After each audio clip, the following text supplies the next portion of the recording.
All right, good morning, good afternoon.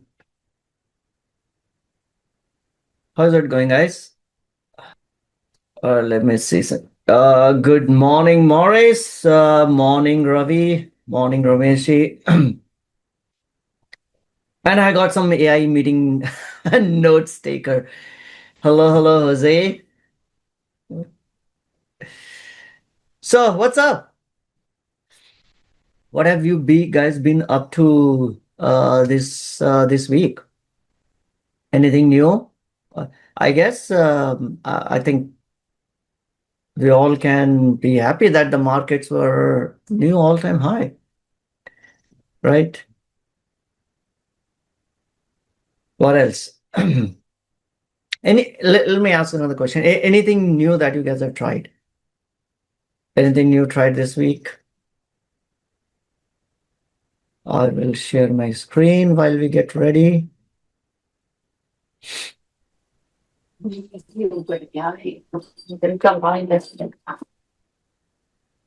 Sorry, can say that again. My volume was, oh, at least, I realized that my volume was very low. Morris asking, would you please provide the Excel spreadsheet link again, the one that follows the top institution changes? Uh, Morris, you are asking for the 13F? I'm sorry, what are you asking? I see your message.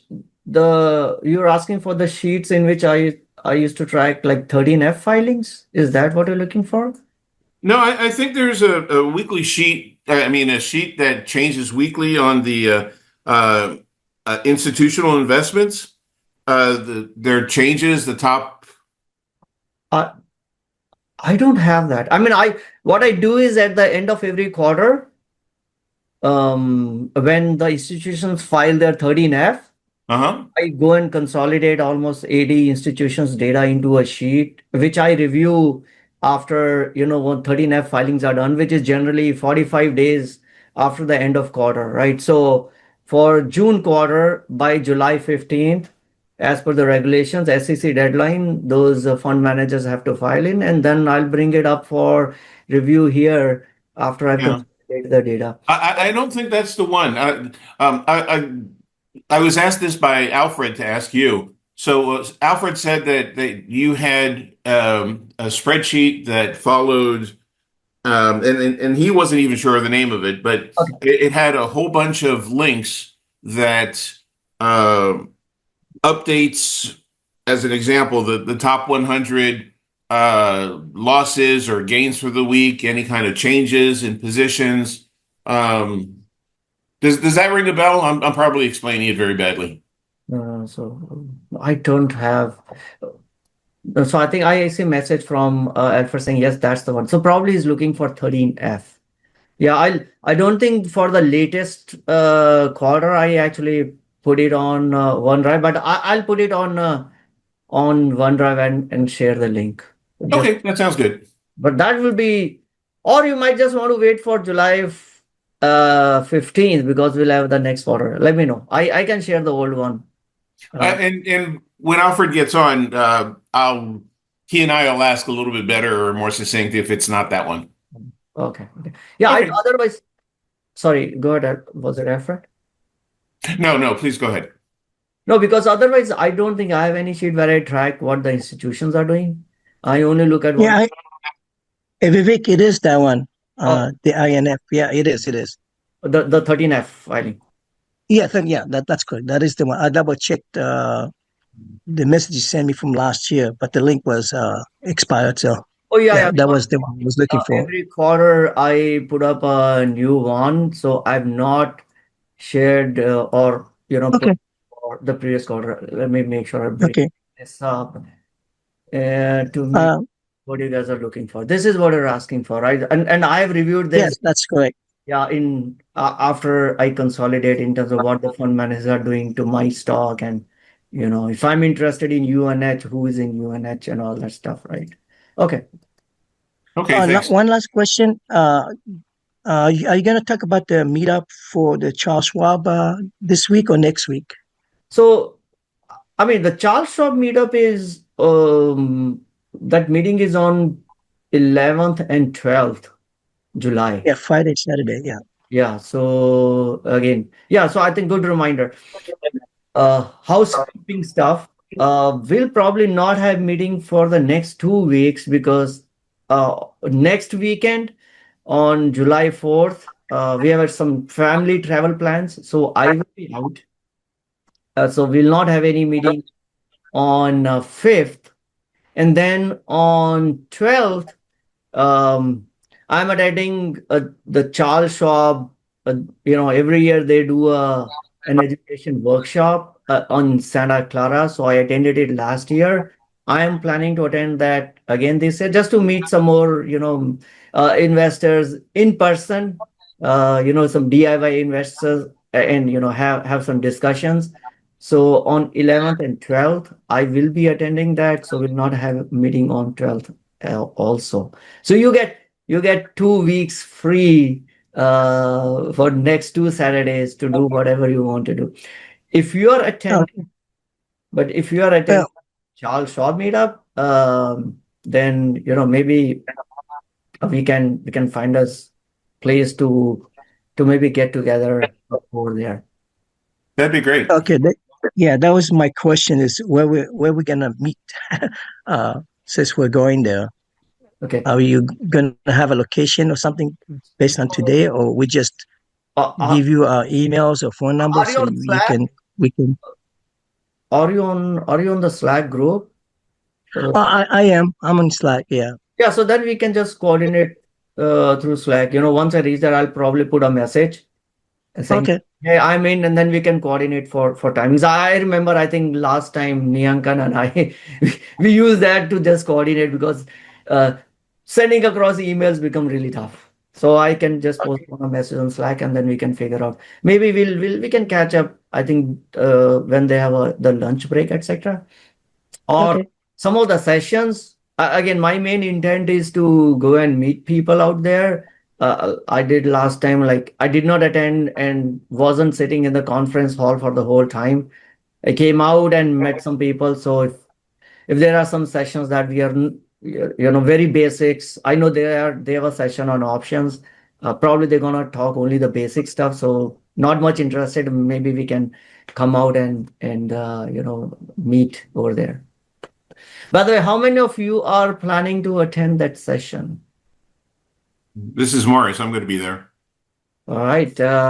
Who else? And it's happening in Bay Area, Santa Clara. So apologies to those who are not from Bay Area. Anyone else? All right. No worries. I'm not sure. Okay, Niyanka is not here. She attended last time. Okay. Yeah. So we will coordinate on Slack. In fact, I met yesterday. Then let's go through. So I actually met a person yesterday. I was in another event, and he and we met in last year in the shop conference. So that was fun, right? And like we kind of remembered our faces, and I forgot where did I meet him. Maybe I thought I met him at a Berkshire conference. He said, no, we met it at a Santa Clara shop conference. So world is small. So again, that's the whole idea. I just go out and meet some people, meet some investors. Okay, what else? Thank you for reminding Fred. Yeah, I should have taken a note that we'll not have a sessions for next 2 weeks. One is for holiday, and the other one I'll be on, probably meet some of you in person. How to join Slack group? Is the link not on a meetup? Oh, hold on. If the link is not on meetup, then I will just post the link here. It's not too active, but it becomes easier to coordinate the stuffs like this. Okay. Dang it. Just give me a moment. Let me just figure out where is the link. Okay, I found out the link. I hope that link is still active, but if anyone can try this and tell me if this hopefully still works.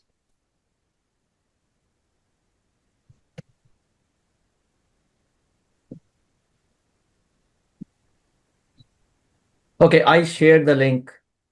Ravi, if you can try, probably, if it works, that's great. Okay, what else before we jump onto our today's session? Anything else cross your mind? Anything new things that you guys have tried? There is another session from a Think or Swim, or not what I'm saying, not Think or Swim, Tasty Trade team. They will be in, I think, in San Francisco in September. So keep and watch out for on their events page. Let me go and see if they've opened up for registrations or not. Tasty Trade events. Let's see. Attend an event. Last time I checked, they had not opened it up for registration, which was okay. 11 a.m. San Francisco. Our tickets go live on July 5th. So generally it's a free, but you still have to register and through Eventbrite.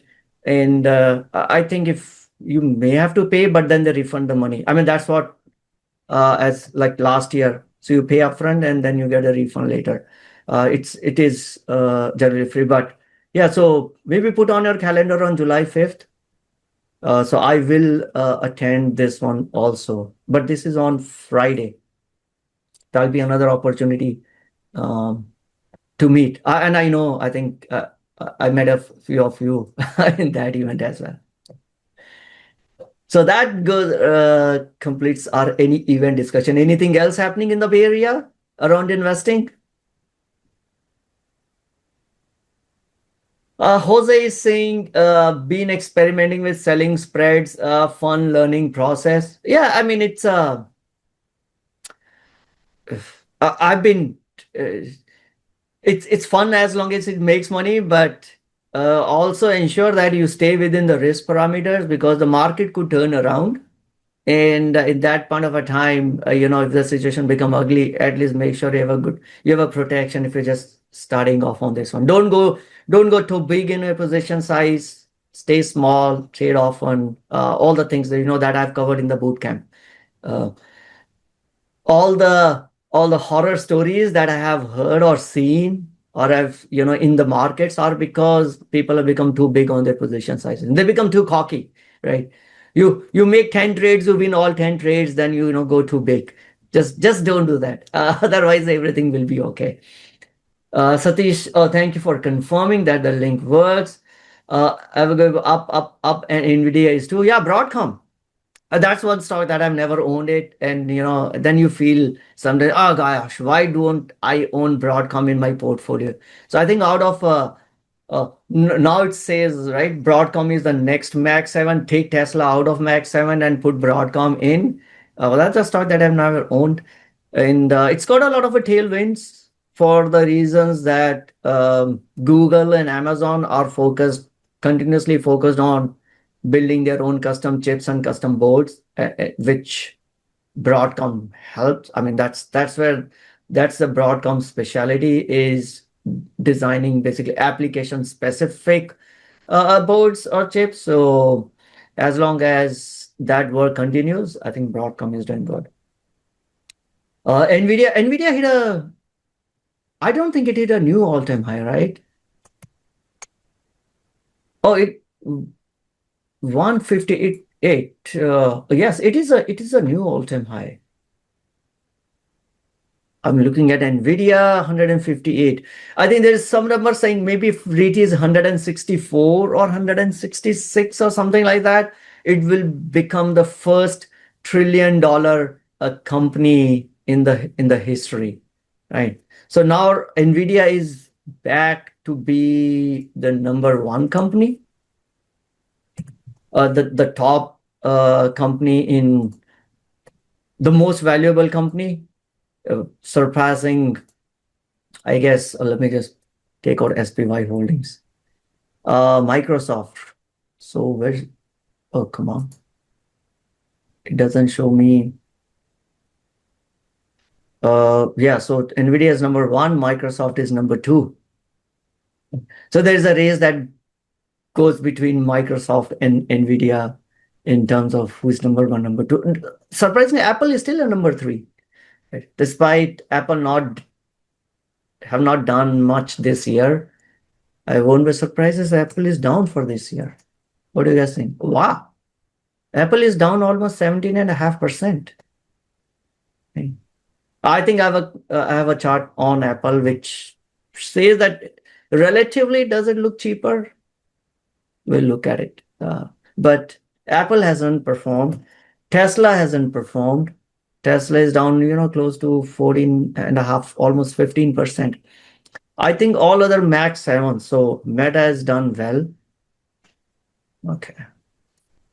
Google has recovered. I think, and is barely now only 6% lower.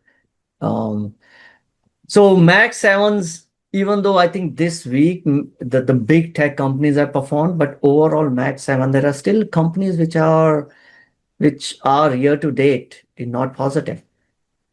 And there are some companies like Meta and Nvidia that have carried forward the mantle of Mac 7. But we will look into some of that. What else? AMD has major sell-off wall at 148, about 28 million. Looks like either the shares or the options. So by the way, how many of you actually track this unusual options activity? I know I get asked this question in terms of, do I focus on unusual option activity? Do anyone of you focus on unusual option activity?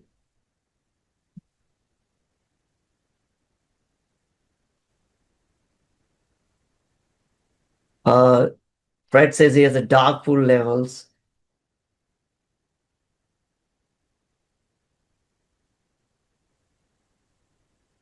So, if you're on Thinkorswim, it will pull up sometimes the data from unusual options activity. So like on Friday, I was looking at it and it showed me Mercado Libre because I do want to track what's the news around Mercado Libre is.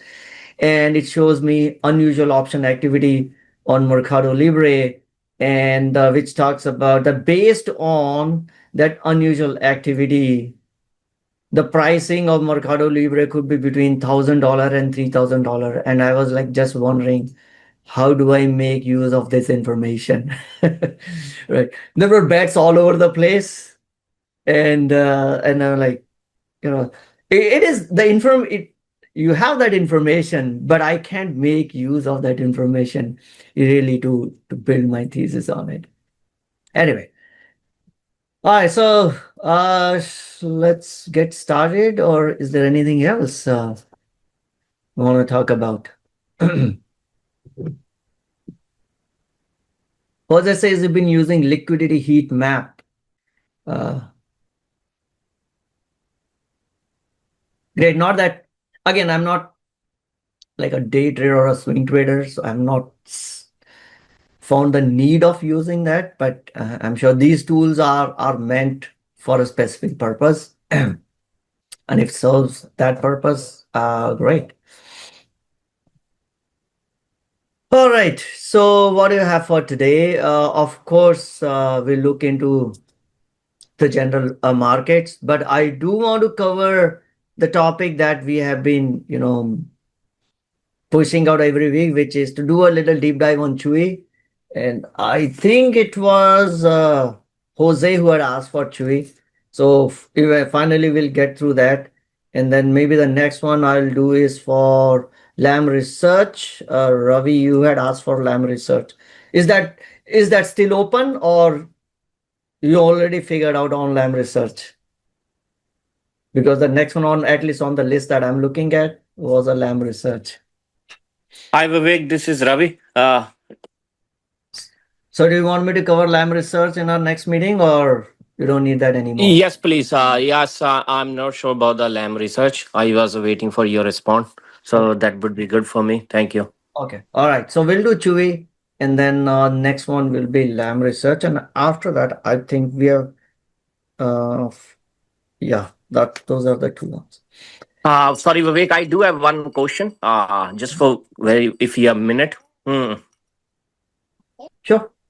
I'm from Canada. So, is any seminar happening in Canada, or if I wanna do for in future, or should I come to America?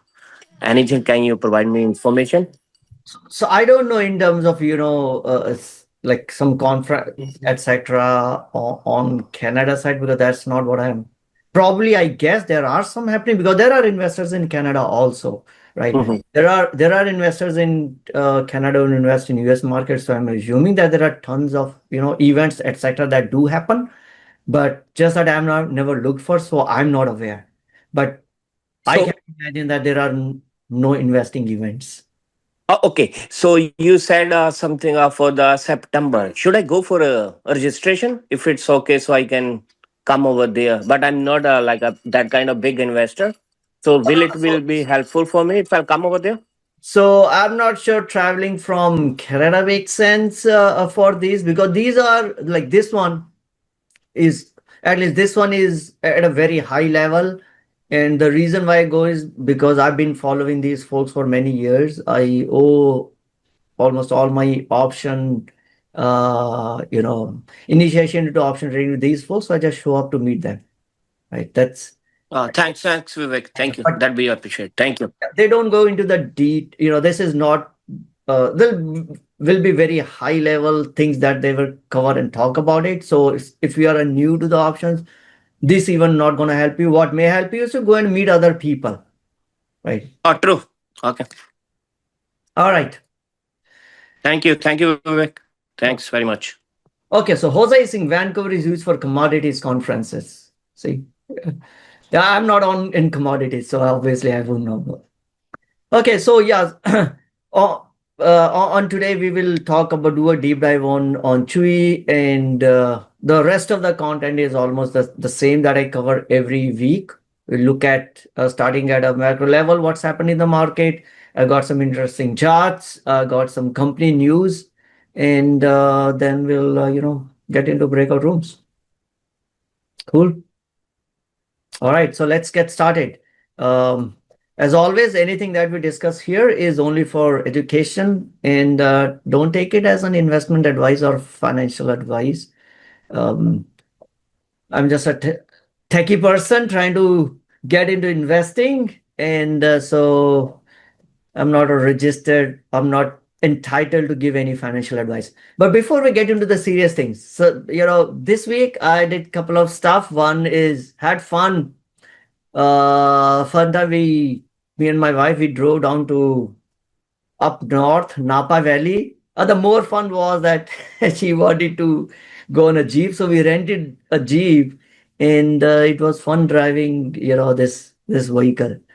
Uh, so that was some fun stuff that we did. And yesterday, I had a privilege to attend the startup mixer. I was one of our judges in terms of for those startup events, and it was good to see what some of the folks are building, and especially there were like 11 founders that came and talked about the projects. There are a couple of projects which were related to investing stuff. So I spent some good amount of a time talking to founders for both those companies. One is focused on the mutual fund side, another one is focused more on giving you trading pings based on, you can set your own alerts and all that stuff. So I'm just trying to understand where they are on their product development, and if they're opening up for signups, maybe I just want to make sure that if it is relevant for, let's say, retail investors, maybe then I'll share a little more details on it. I just don't want to, crowd our discussion if I don't find it relevant for retail investors. Okay, so if I find that there is some value that we as a retail investors could derive from these projects, then maybe I'll share more details with you guys. But it's fun to see what people are building, and of course there are a couple of stuff were around financial services industry, but then there are a lot of projects on so there are some projects around how to avoid wastage of produce, right? There are some around using AI. A lot of projects are all using AI, to build something, either um, to do the stuff at a lower cost, basically reducing the cost, or some of them are entirely new business models, etc. But it's fun to go and talk to founders and meet other people. That's where I met, I was telling you, I met one of the investor who a DIY investor who we connected in the last year shop conference. Ravi says the next time try Bronco. Yeah, I mean, Bronco and Jeepers almost look similar, so maybe next we'll try some other different car. If you can, you should go to Burney Falls near Reading. Let me take a note of that. Burney Falls. Thank you, Boris, for the feedback. Yeah.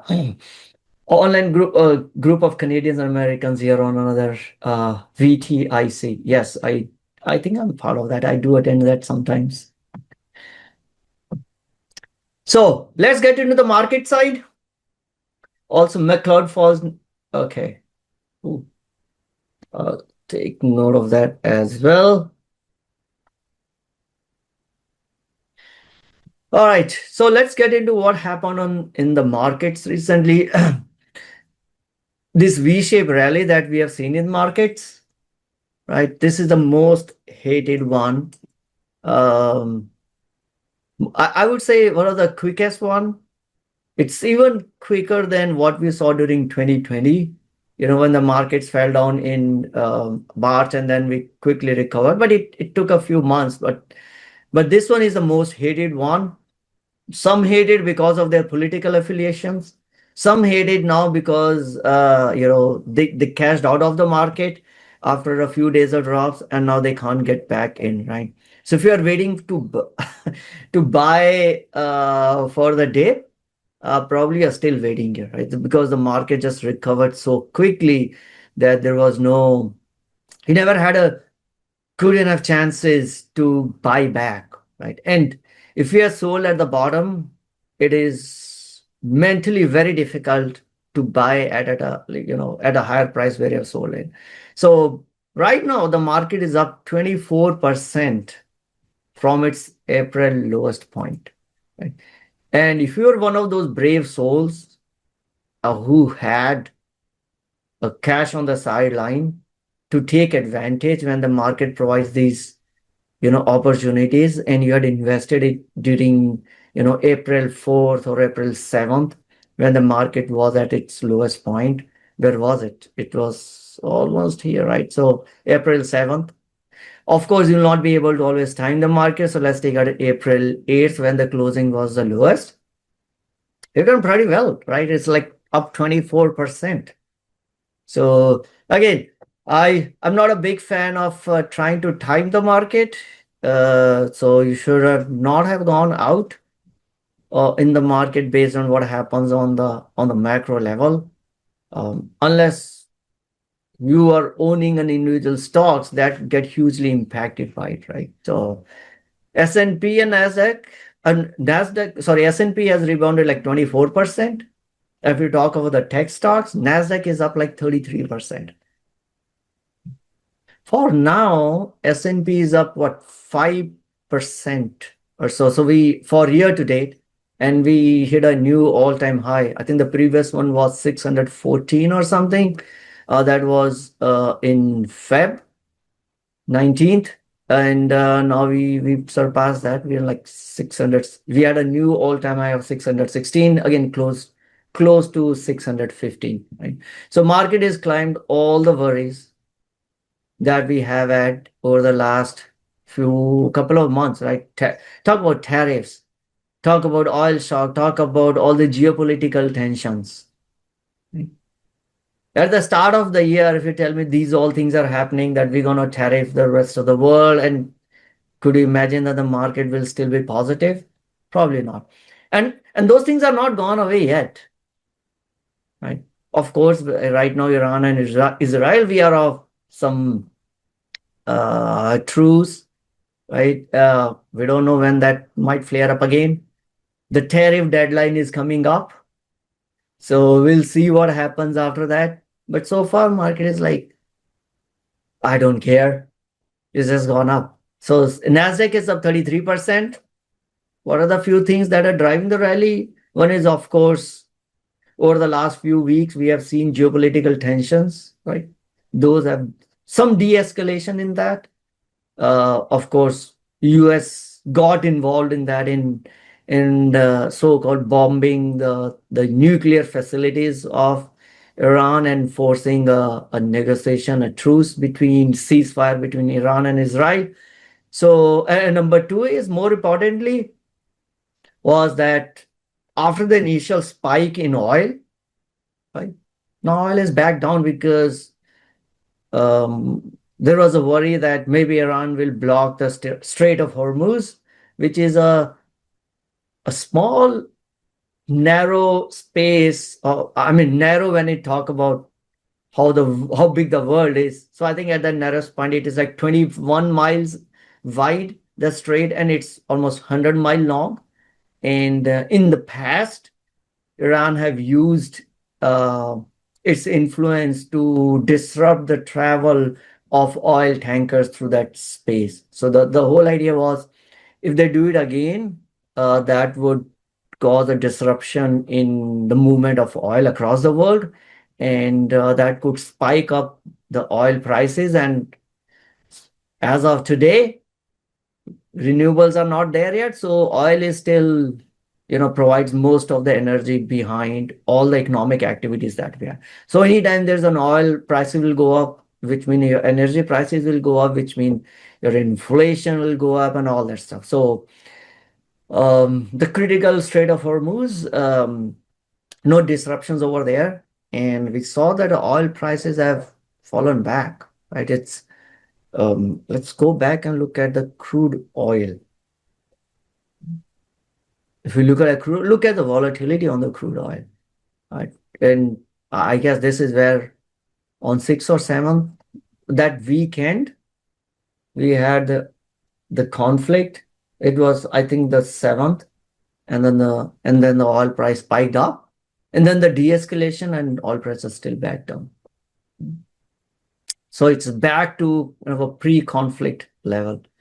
And which also means that the inflation may still stay under control, right? And that means if inflation stay under control, we have a more chances on Fed is going to cut rates. So we had access to look at the so-called dot plot from Fed, in which the Fed governors will put in, where they expect the interest rates to be. So looking at the dot plot, now we are looking at potentially maybe 2 rate cuts in 2025, right? And then the longer term Fed funds will be maybe 3% in 2026 and 2027, which is below, almost 150 basis points below where it currently is. So lower interest rates means a lot more so-called risky assets become more attractive than what they were in a higher interest rate era, and that bodes well for the stock market, right? I hope they don't go to zero, like we have at ZERP, and then there is no differentiation between a good company and a bad company, because everyone can just borrow at 0% and increase the revenue whichever way they want to be. But hopefully if we stay at 2%, that should be fine. But that will be meaningfully lower than where we currently are, right? So expecting that we will have a Fed rate cuts, that's both well for the markets, and hence markets are pricing that in. Inflation, the readings that came out last week, they were low. PCE was a little higher, but it's still contained, right? So if you don't have inflation worries, and the inflation continues to stay low, and we are seeing little bit of weakness on the labor side, I was looking at some chart on the white collars. The white collar labor is getting squeezed, and labor market broke a little bit. So then there is no reason for Fed to not cut the rates. And then there was a news that President Trump may want to replace Jerome Powell before he finishes his term. I don't think that is legally possible, but it's kind of, I think they are looking for more dovish Fed chairperson. So the selection process, I believe, has already started. And if you get a more dovish Fed person, that again will be good for the so-called risky assets, and equities is one of them. So markets start to price that in. And lastly, the technology sector led the way. So-called the big tech companies, we saw renewed momentum in that, right? And if you look at the chart from April till last Friday, the information tech sector is up 41%. So these, like if you are on the tech investor, it's doing pretty good. But of course, we have to go through a lot more volatility. But the sectors that had not performed at the start of the over the last few couple of months have now come back roaring up, right? Information technology, communication services. Overall, industrials, I think they're still on the top, but now over the last 2 months, these two sectors have carried forward the SPY, right? Information tech is almost 1/3 of the US stock market. This is where you have the companies like Nvidia, and I think Google is part of it. Meta is not, I think, or maybe Google is in communication services. But in any case, the information tech has carried forward the overall market. So markets done pretty well despite all the things that we have seen over the last 2 months. So markets are all-time high. A question that I have is, you don't have to share the numbers, but let me know, is your portfolio at all-time high? What's your portfolio situation? Right? And it could be different, right? Depending on what kind of a securities you hold or how much of a cash you're holding. But look at your own portfolio and let me know, do you think it's at all-time high?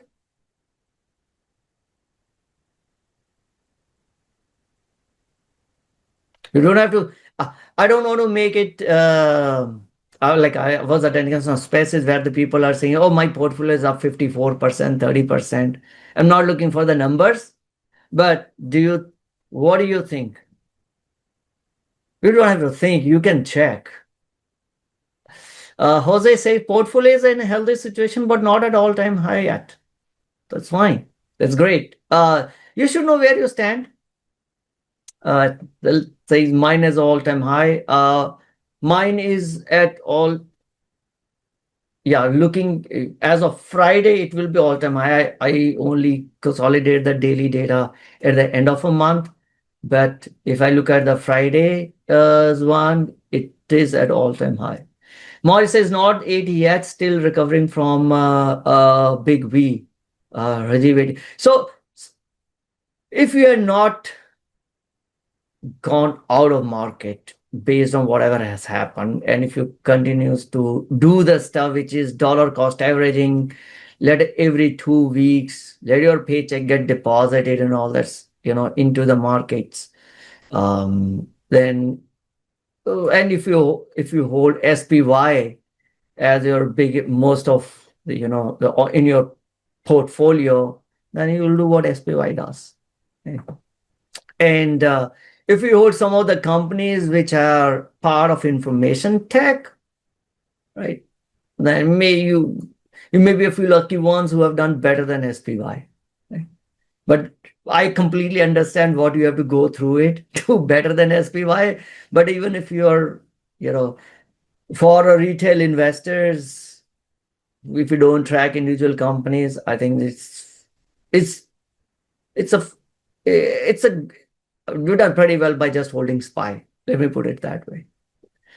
So congratulations to you all whose portfolio is not near at all-time high. But you also sometimes you worry, is it too much too soon? I don't know.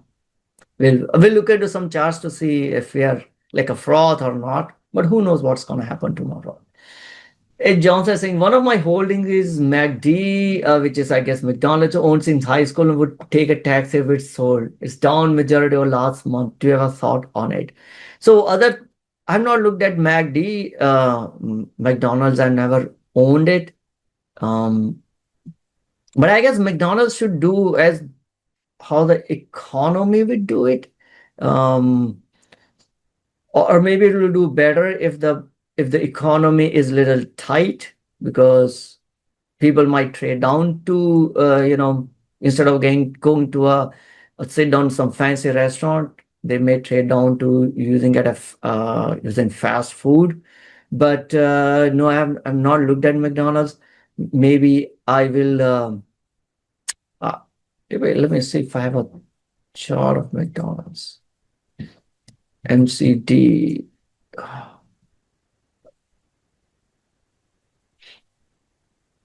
Right.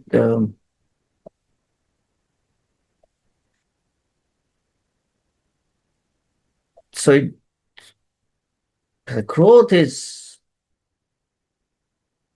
pretty much very much erratic, right? On the years it grew 20%, 10%, and then it's like mid single digits. It's I don't expect to be a high margin business. So where is the margins? It actually is pretty nice. They have been able to extract good margins on restaurant, generally low margin business, but McDonald's seems to be a good running from a business perspective. It still seems to be a decent business, returning decent free cash flow margins. So business wise, it still looks okay. Right? I'm not sure about its valuation though, because I never owned it, so I've never valued it to see from a valuation perspective, does it make sense or not? And it's been growing its dividend. And yeah, if you have not,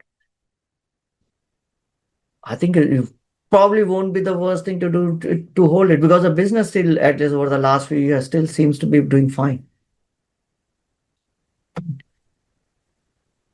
Rick says fast food ain't cheap anymore, but probably still cheaper than the rest, I guess. It's still healthy over longer term. How is HIM's financials? I'm not looked. I mean, way back when I did a Hims and Hers review, I wasn't bullish on this company because of the business model that they have.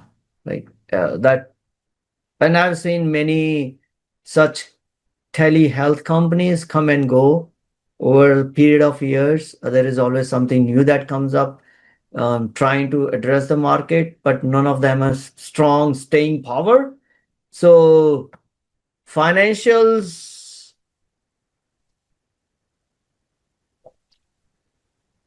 pretty, yeah, they've been diluting like hell, and very early in the game, not great.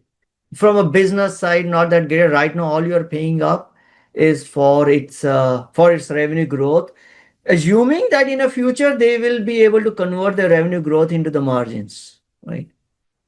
But I'm not too bullish about the business model. And in fact, today I do have one news item that I want to talk about on Hims and Hers. So let's hold the discussion on Hims and Hers. Their growth is tied to robotics improving labor margins. I think that's about McDonald's. Ravi says, I am holding Coupang. Should I hold it for the long run? I am holding Coupang too, and I'm still bullish about the company. And I think I just tweeted welcoming downtown Josh Brown to Coupang. Where was it? There. So now I think this is whatever their paid recommendation. So I don't see the details, but I did see, I think on Friday or was it Thursday, right? If you listen to CNBC, not that you should, but if you happen to listen to CNBC, they have one of these contributors. Josh Brown has been their He's a regular over there from Rithol's Wealth Management. So a news item that flashed when I was looking at a coupon was, hey, downtown Josh Brown now is now is on coupon.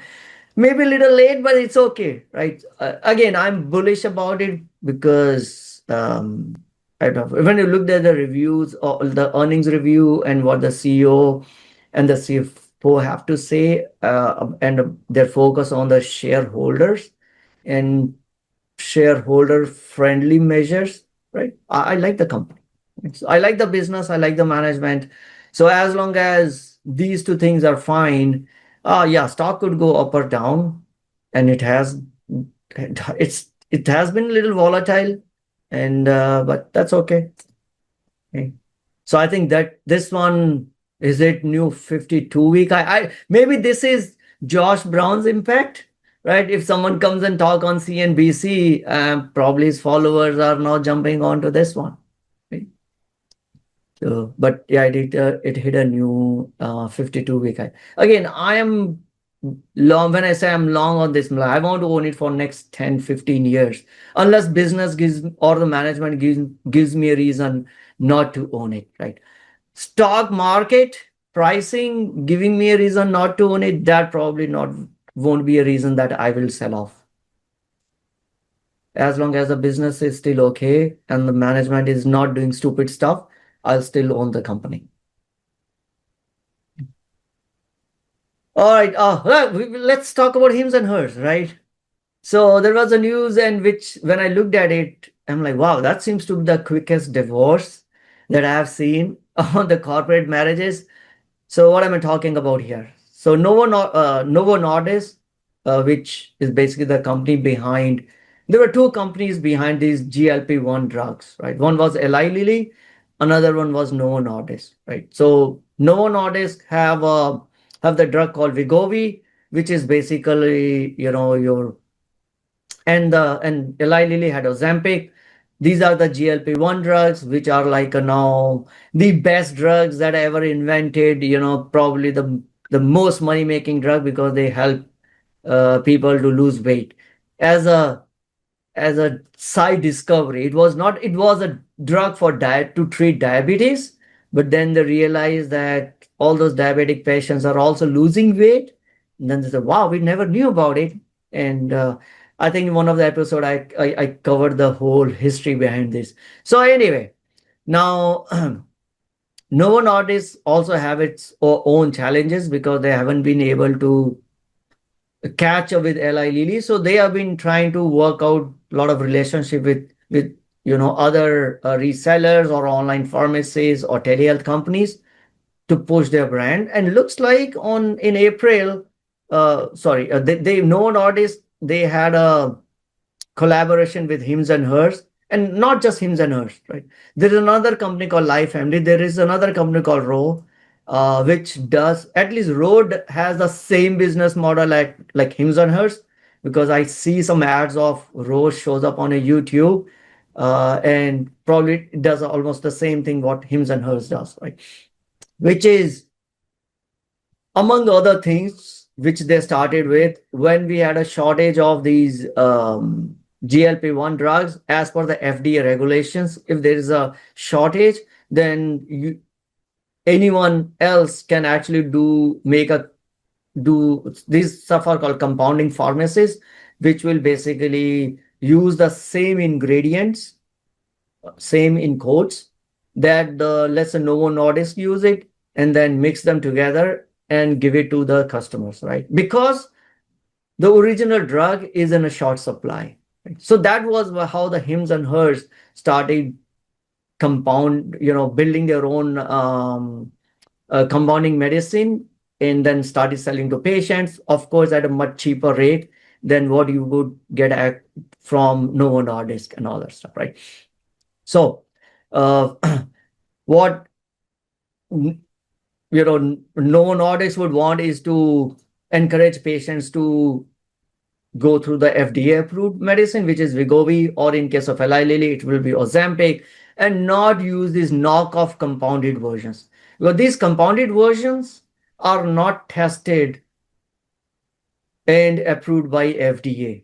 right? So you could claim saying that it has got exactly the same stuff, but it has not gone through that same rigorous, clinical trials and approvals. So the companies are a little wary. And number two is, they will send you the GLP-1 drug, and then basically you'll have to use a syringe and inject yourself with that drug. How many people can do it or not? So there have been a lot of stories around, side effects and having people having negative impacts and didn't benefit from them. But the fact is that these drugs are hims and her can sell it at a much cheaper price. People still try to do it, right? And I don't want to pay $1,000 per month if I can get it at $400, or I don't know, hims and hers are selling at $200. So that was why hims and hers became very popular, because they suddenly started selling these compounding drugs. Now, I think somewhere in April, FDA took it off the shortage list. So if it is not on an FDA shortage list, then by law, you should not be making this compounding drug through the compounding pharmacies is illegal.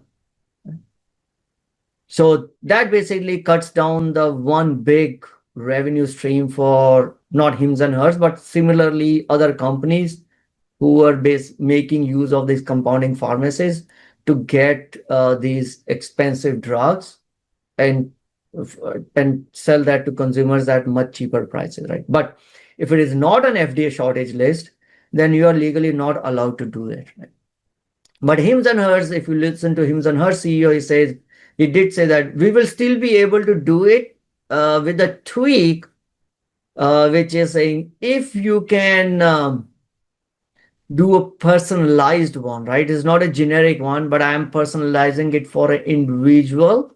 Then maybe there is a law clause in FDA saying maybe you still be able to do it. So I think they were still selling it, but what Novo Nordisk came and said that, hey, this is what you're doing is mass compounding. It is illegal because it is not on FDA shortage list, and all the communication that hims and hers is doing, that we are doing a personalization and making the drug specifically for you is a deceptive marketing, and which is putting patient safety at risk. So they said we don't want to be associated with a company that does this thing, and we are calling off our partnership. Of course, they also claim that they are using unapproved ingredients, right? So semaglutide is the ingredient that goes into Wegovy, and they're saying, hey, they are sourcing semaglutide from some foreign suppliers in China. We don't know the veracity of how controlled, how much is the quality control that those suppliers have in their process of developing the base compounds, which then Wegovy uses in a compounding pharmacy to mix it in appropriate portions to create a GLP-1 drug, right? So they said these pharmaceutical, these companies which manufacture the base compounds like semaglutide have not been approved by FDA, have not gone through the quality checks, they have not been authorized or inspected, and hims and hers is sourcing their content from there. That seems a little shady. We don't want to get associated with it. And again, once the basically post-shortage regulations is that if it is off the shortage list, you can do it. But hims and hers is continuously trying to do this compounded version and sell it. So they say, we're breaking off. So pretty, like the marriage didn't even last a few months, right? And then the hims and hers had their own response. I want to present the both sides. So they said saying, hey, Novo Nordisk commercial team was putting pressure on us to steer the patients towards using Wegovy because this is their branded, and not using, let's say, the competitor, which is like Ozempic. And if we find that Ozempic is best for patients, and Novo Nordisk was pressuring us to increase their sales, which I guess every company will do it, right? And then, of course, there are other comment is that, hey, we are doing a personalized compound doses, which is approved under FDA. And we are not doing a like a mass scale level of a compounding, which is now becoming illegal, right? So we don't know what the truth will be. But again, I am not on hims and hers, and I don't think I still want to own the stock just because the business model, I'm not too comfortable with it, right? And I've seen many of such companies come and go in the history. And maybe hims and hers is one company which will be very different and will survive, but only time will tell. No. And when and there are incentives, which is, if you go and look at a hims and hers, and some of the patients say, you within less than a minute, this drug was approved. Any doctor will not approve you without having a some deeper consultation with you. But this happens in a lot of these telehealth companies. There's a pressure to bill it, pressure to increase the sales, and some of these companies will resort to the activities that are not necessarily illegal, but probably crossing the boundaries of ethical, right? I'm not saying hims and hers are like this, but I've seen in past many such companies do it. And again, if hims and hers is there, row is there, they don't have any mode except maybe the low prices, which I don't know how long can you fight on the low prices, and bombarding customers with marketings, right? And basically trying to take over the space, which is what hims and hers is trying to do. They grew. If you look at the revenue growth, they ever had a huge amount of revenue growth, right? So they're growing like, where did we see hims and hers? 70%, 80%. And if you come here for the revenue growth, you got the revenue growth. But at some point of a time, this has to translate into, if you capture, if you become too big, and will you be in a position to then squeeze the margins out of it? Only time will tell. So I am not too keen. Looking at right now, it's a barely positive operating margin, leaving anything for shareholders. But if you want to play the sentiment, because this is a very, I would say, a favorite stock among the retail investor community, you go onto Twitter. Yeah, that's the only place I go on to mostly.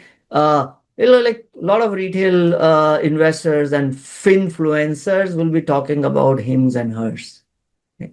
Which is, I've seen this cycle many times. So be careful on that one. So this stock does get talked a lot about, right? But I don't see anything which is very unique to this company in their business model. Right? So I'll stay away, but that's what happened on this week. And I think the stock got punished real bad. Hims. Right? From 64 to 40, that's almost 1/3. And probably it recovered back. I mean, year to date is still up like double. It's up 100% year to date. Right? But yeah, I'm not playing this game. Ramesh, I see a comment. Just do portion control like the investment size. Jay saying CoreWeave and Core Scientific merge and stock outlook. So I do have a chart for both CoreWeave and Circle. So we will talk about it. So hold on, we just covered hims and hers. We'll talk about CoreWeave and Circle also. Shri said, got out of one of my short position in Circle, still hold options in it. Yeah, if you were short on Circle, it was a lucky week for you. Circle was almost near, it new high was almost $300 and now back to 180. So let's talk about these two. I don't know. Maybe we'll come back to robot taxi. We'll come back to this later. Since we talked about this, let's talk about the CoreWeave and the Circle, right? Two most successful IPOs of this year have been CoreWeave and Circle, right? There was a headline like minting billionaires overnight. CoreWeave 300% stock surge propels CEO to 10 billion fortune in just 12 days. Right? CoreWeave is up almost 300%. Right? Open started trading at below 50. Now it's sitting at whatever 200 plus CRWV. Right? Oh, sorry, 160. Right? Low was like $33. Pretty decent run. But how many you actually own CoreWeave? Again, this is one stock which those who are not in NVIDIA are not trying to figure out new AI play, which is a new hot stock. And this is again popular among retail investors. Not only retail investors, I've seen some fund managers being bullish on this company. So any who own CoreWeave, she says call vertical in CoreWeave. So that's a long call vertical, bullish call vertical on CoreWeave, or is that a bearish? Did you buy or did you sell? Okay, bullish call vertical on CoreWeave. I expect that it's IV generally should be high. Yeah, it's like a triple digits even in August. Yeah, so it's a high premium stock, I guess. If you're looking at a 48 days out, yeah, wow. At the money put is like 20%, like yes, 35, right? One close to 1/5. Yeah, even more than 20%. Right. Yeah, if you're bullish, selling put vertical, Sridhar. Yeah, that's fetching you some nice premium. But I'm not that keen on CoreWeave for the reasons that I had explained when we reviewed S1. I think I still worry about the fact that this company is dependent on one big suppliers and a few big customers. Right now, the product is in demand. What happens when this demand fizzles out? I don't know if I'm not that smart enough to get out of it before the demand fizzles out. Or maybe I'll be wrong and it continues to find new businesses. That is fine. I will, vouch for you and I'll encourage you from the sidelines. But I have my own reasons of not getting into CoreWeave because the assets that they own on their books, which is NVIDIA chips, they're depreciating like hell. Right? If you look at, I think there was a news on that Amazon had dropped the rental rates for NVIDIA's H100 by 45%. Right? Because now you got a new ones coming up, you got a Blackwell's, and then the next year you're gonna get Vera Rubin and all that stuff. So when a new chips are coming up, and Jensen Huang in his own words says, if you're not moving on to the new chips, you're falling behind. So as of today, all these companies, right, are depreciating these chips, etc. Right, at the same maybe 5 year or 6 years depreciation cycle. I don't think that's actually in reality that's how it should be, because these chips are depreciating at much faster rate in terms of their usage. Number two is right now they're doing so well because there's a lot of demand, because Google can't build the data centers at a pace that it wants to. Microsoft can't do it. So they're all renting the space and the chips and the power from CoreWeave. Right? But if these big hyperscalers are able to build their own capacity, the first thing they'll do is to rather use their own and not pay to CoreWeave for it. Or if they don't, or if the demand started to taper, they will basically cut off the relationship with CoreWeave and maintain their, rather than culling their own data center, they'll probably cut down the relationship with CoreWeave and all that stuff. So right now it's on the whole demand of AI, but I want to see a little more, I would say, wider business model beyond just renting GPUs. Then I might get interested into this. The data center business, GPU business, it's a low, on the long term, it's a low margin business and a high capex business. You always have to keep reinvesting into it. For if you're running a data center for air conditioning, for networking gear, for doing the chips and all the stuff, right? It's not an office space that you bought a building, put in an office space, you got all the furnitures. Now for next 10 years, you don't have to worry about it. So data centers, you do have to worry about it because you have a higher capex investment going in, right? So and the way you need to depreciate it will be different from how you do it for the other REITs, right? So from that perspective, the data centers generally will have a lower return on invested capital businesses, but they, we saw in 2021, like a lot of data center companies like Equinix, Digital Realty, they were hotcakes, selling like hotcakes. I don't understand why, but yeah. So if I don't understand, I'm staying out of it. CoreWeave right now is a darling. I know Core2 management talked very highly about CoreWeave, but it is because it's getting the tailwinds because people can't get enough NVIDIA chips, so they are going out and trying to figure out who else has it, who can rent it to us. Right? But one day this tailwind will go away, like every tailwind had gone away in the history. So I don't have a doubt that this tailwind will go away. Hopefully they'll find another business, little more better margin business. Then this will become a great company.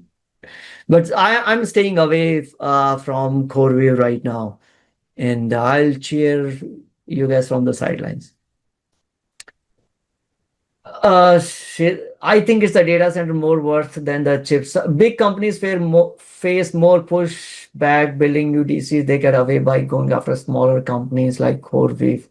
Yeah, I mean, if they buy CoreWeave, probably it is an investment thesis, but at least I don't invest with the thesis of that somebody will buy it, because we don't know when it's going to materialize, right?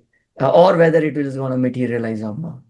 So I just want to make sure the company is able to sustain itself for long term, which I mean, CoreWeave has just come into this. They were earlier trying to cash in on crypto mining boom. That didn't work out because after 2022 winter, no one was interested in crypto mining, and then they pivoted at the right time towards the AI data mining. So kudos to management. But I want to see a little more robust business model.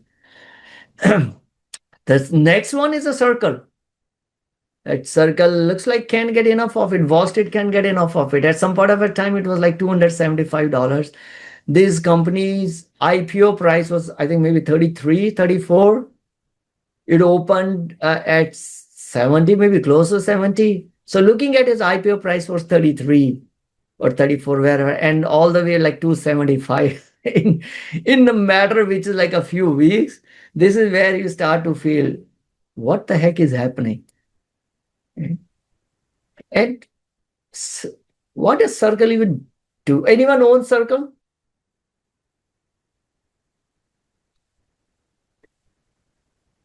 No Circle owners? Stable coin? No. Okay.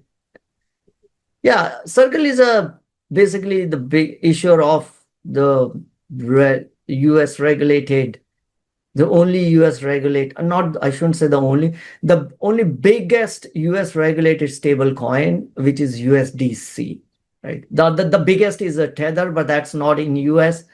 So in the US, the second biggest is a USDC, which is what the Circle is. And now, apart from Coinbase, this is the only other pure play on crypto, right? So if you can't get into crypto directly, you can't buy Bitcoin or the ETF, you can't buy it because you are an equity fund manager. So you can't buy ETF, you have to buy equity because by your charter, you are equity fund manager. You can't buy Bitcoin directly because that's a crypto, that's not an equity. But you want to go and tell your board or your fund committee or your LP saying, have exposure to crypto because crypto is becoming hot. What are you gonna do? You load up on Circle.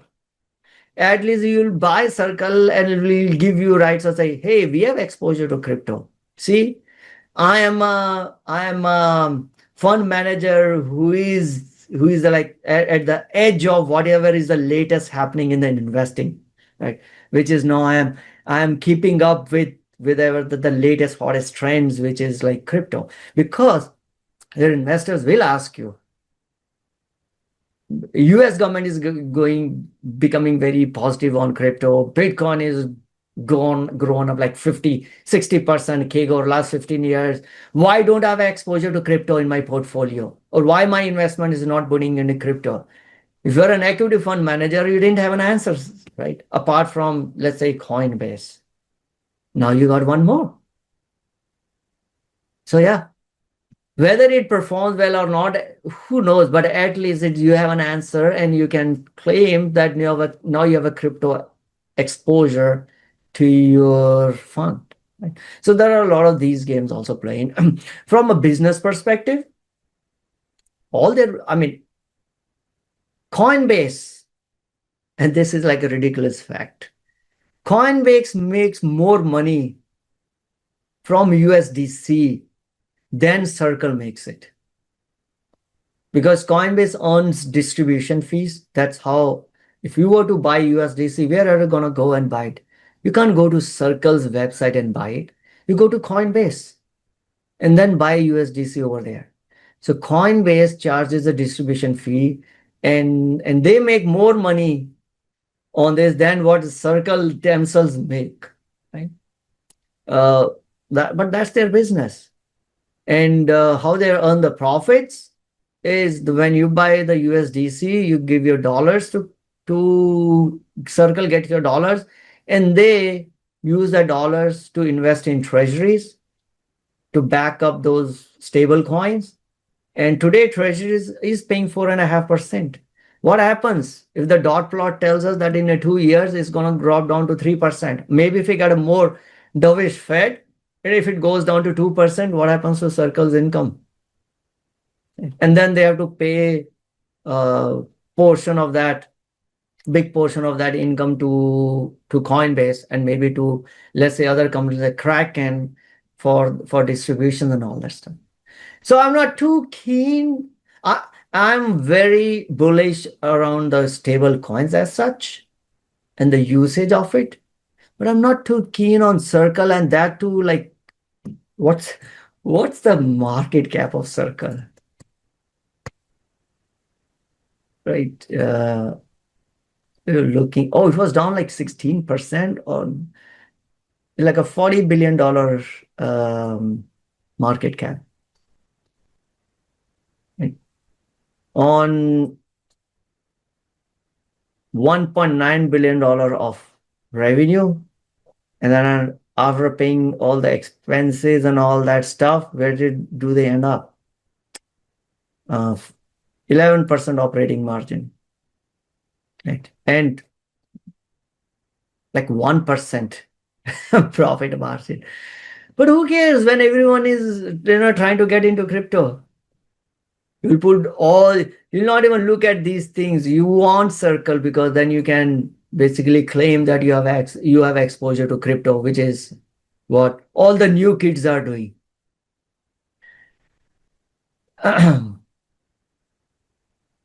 Jose says a good stable coin play. Yeah, it is a good stable coin play. I mean, and like I said, I'm bullish about stable coin.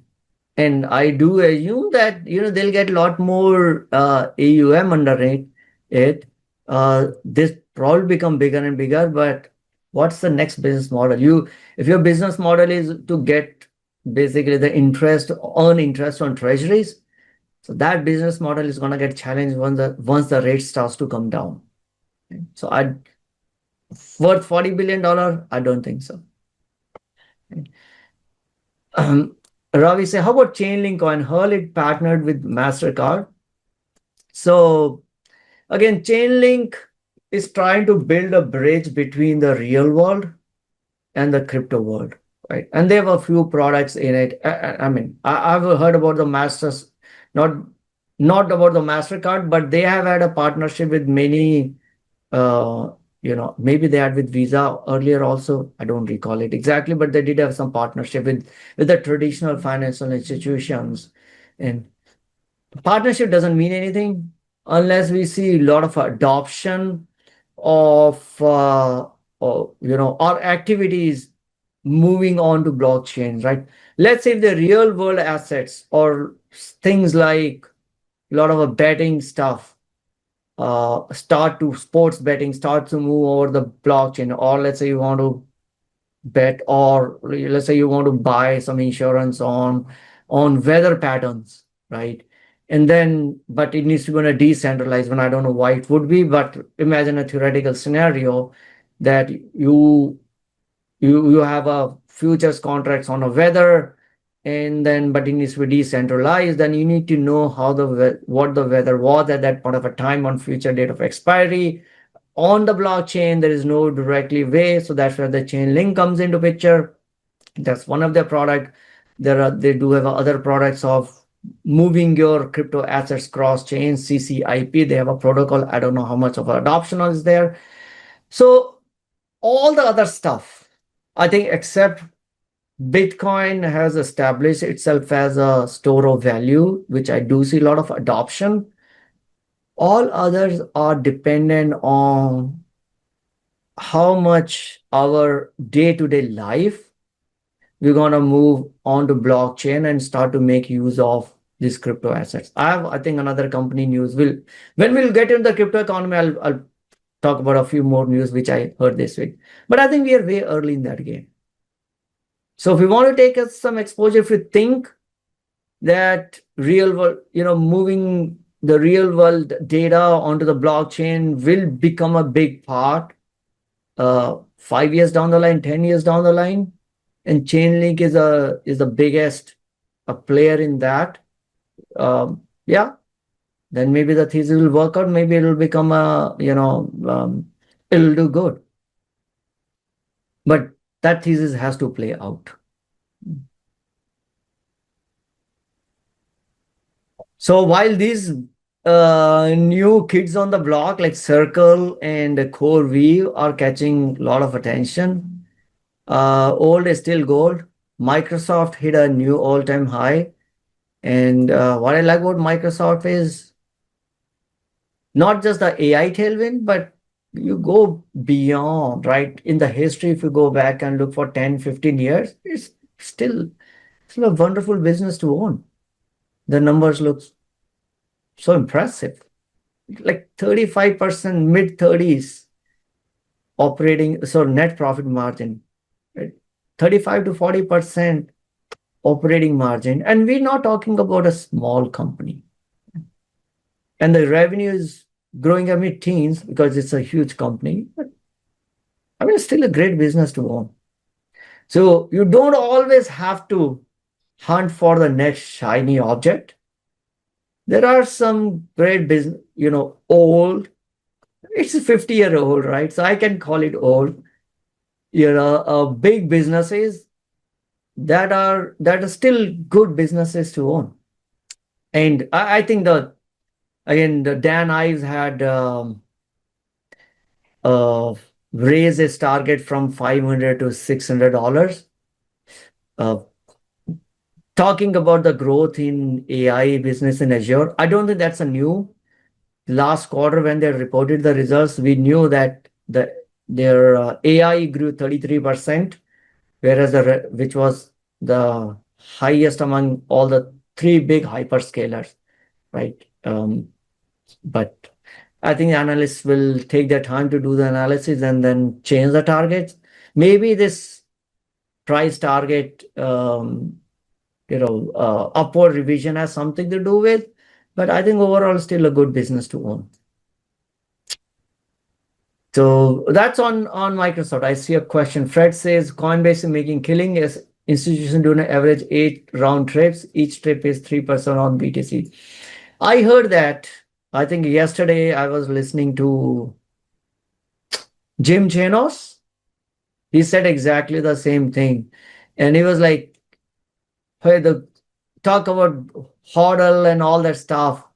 But on an average, if you look into the Coinbase is the financial, basically the quarterly results, the institutions, they basically rotate their portfolio every 6 weeks or something like that. So and the Coinbase, you charge a bid-ask spread and all that, which is every time you buy or sell, they get like 3% and do it like 8 times in a year. That's like a 24-25%. So yes, Coinbase has been making a lot of killing. I don't know how long can they continue to enjoy this, but as long as there is a bullishness in the market and the people want to trade, institutions want to trade, yes, they're minting tons of money through that. Sridhar says, I dropped on Richard. Did you talk about Wing? I did not, but I will take a note, Sridhar, on the Wing. I never invested in Wing. I've never looked into Wing, but I don't know if I won't do justice by like spending 2 minutes and giving my thoughts, but maybe I'll run it through my checklist, and next week I'll tell you what does the number shows, right? I don't know about the story. I can only give you the numbers, but an investment thesis should always be a combination of numbers and the stories. I don't know the story behind this company, but if you have invested in it or if you have been looking at it, then it's important for you to know what the story behind this. So are you invested in this, Sridhar?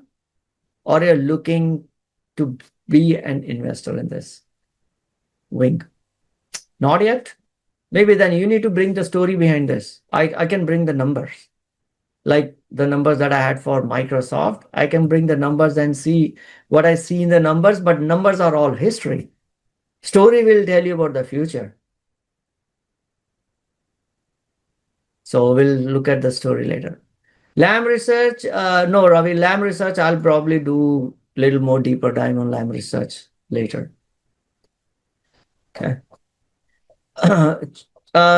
Few other charts that caught my attention, right? And this is, you gotta be a little careful. A lot of leveraged stocks. This is from Strategas. In 2022, etc., we had a lot of these leveraged single stock ETFs.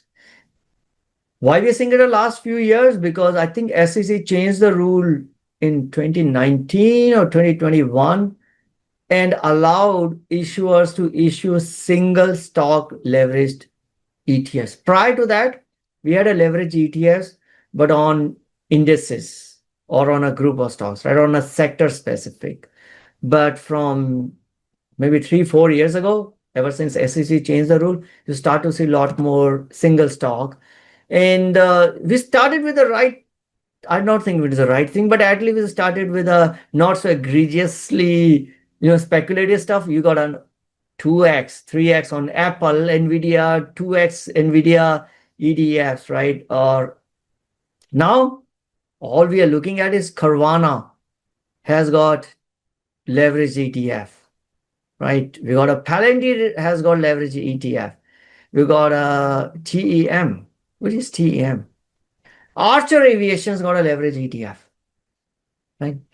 These are some of these cupids, like this is quantum stuff. Sometimes I feel that like Lucid, Rivian, these businesses are so young. Sometimes I feel they should not be even in a public market, right? First, learn how to walk on your own before you invite money from retail investors. I mean, but who cares? Issuers will issue this leverage ETF if they find that there are retail investors who will be willing to buy these things. Right? I'm not been a big fan of this leverage stuff anyway, but now looking at Rigetti. Now, if you look at 2025, which is from here, we got a DJT, IONQ, which is again your iconic. This is a quantum stuff. Hims and Hers, Rocket Labs. Right? Reddit is now becoming established player, right? IONQ, another one. Rigetti, another. Come on, guys. Be careful. Sometimes, and they will issue it because there is a demand for it, which just tells us that people are willing to take bets. These are like a gambling chips. Right? Oh, someone has got a Mercado Libre. Okay, that surprises me. I need to go back and see what these guys are doing. But be careful, right? When you see a lot of these issuances, which are just like to take money. If you're willing to pay it, I'll take it. I don't care what the underlying is. Right? And eventually it is a buyer beware stuff. Number two, again, another chart from Strategas. Defensive sectors, which is like staples, energy, healthcare, utilities. Right? The overall weight is the lowest since 1990s. It's now at like less than 21%.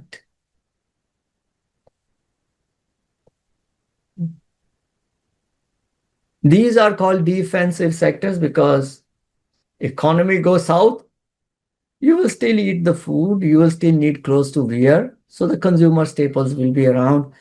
We need energy, we'll pay our bills, energy will be around, and healthcare. You gotta take your pills. You gotta see the doctor when you gotta see the doctor, right? That'll be the things. These are the things that you will cut at the last, right? Right now, no one as compared to the overall market, the combination of these is still there's down like 20%.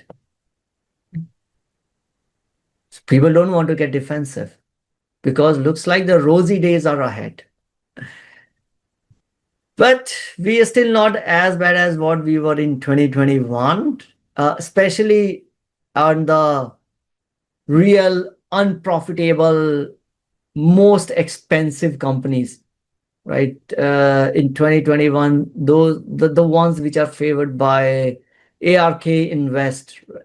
Companies which is like running at 200p or from a traditional value side, right? So left side chart shows you average forward PE of the top decile, the most expensive one in 2021, 104.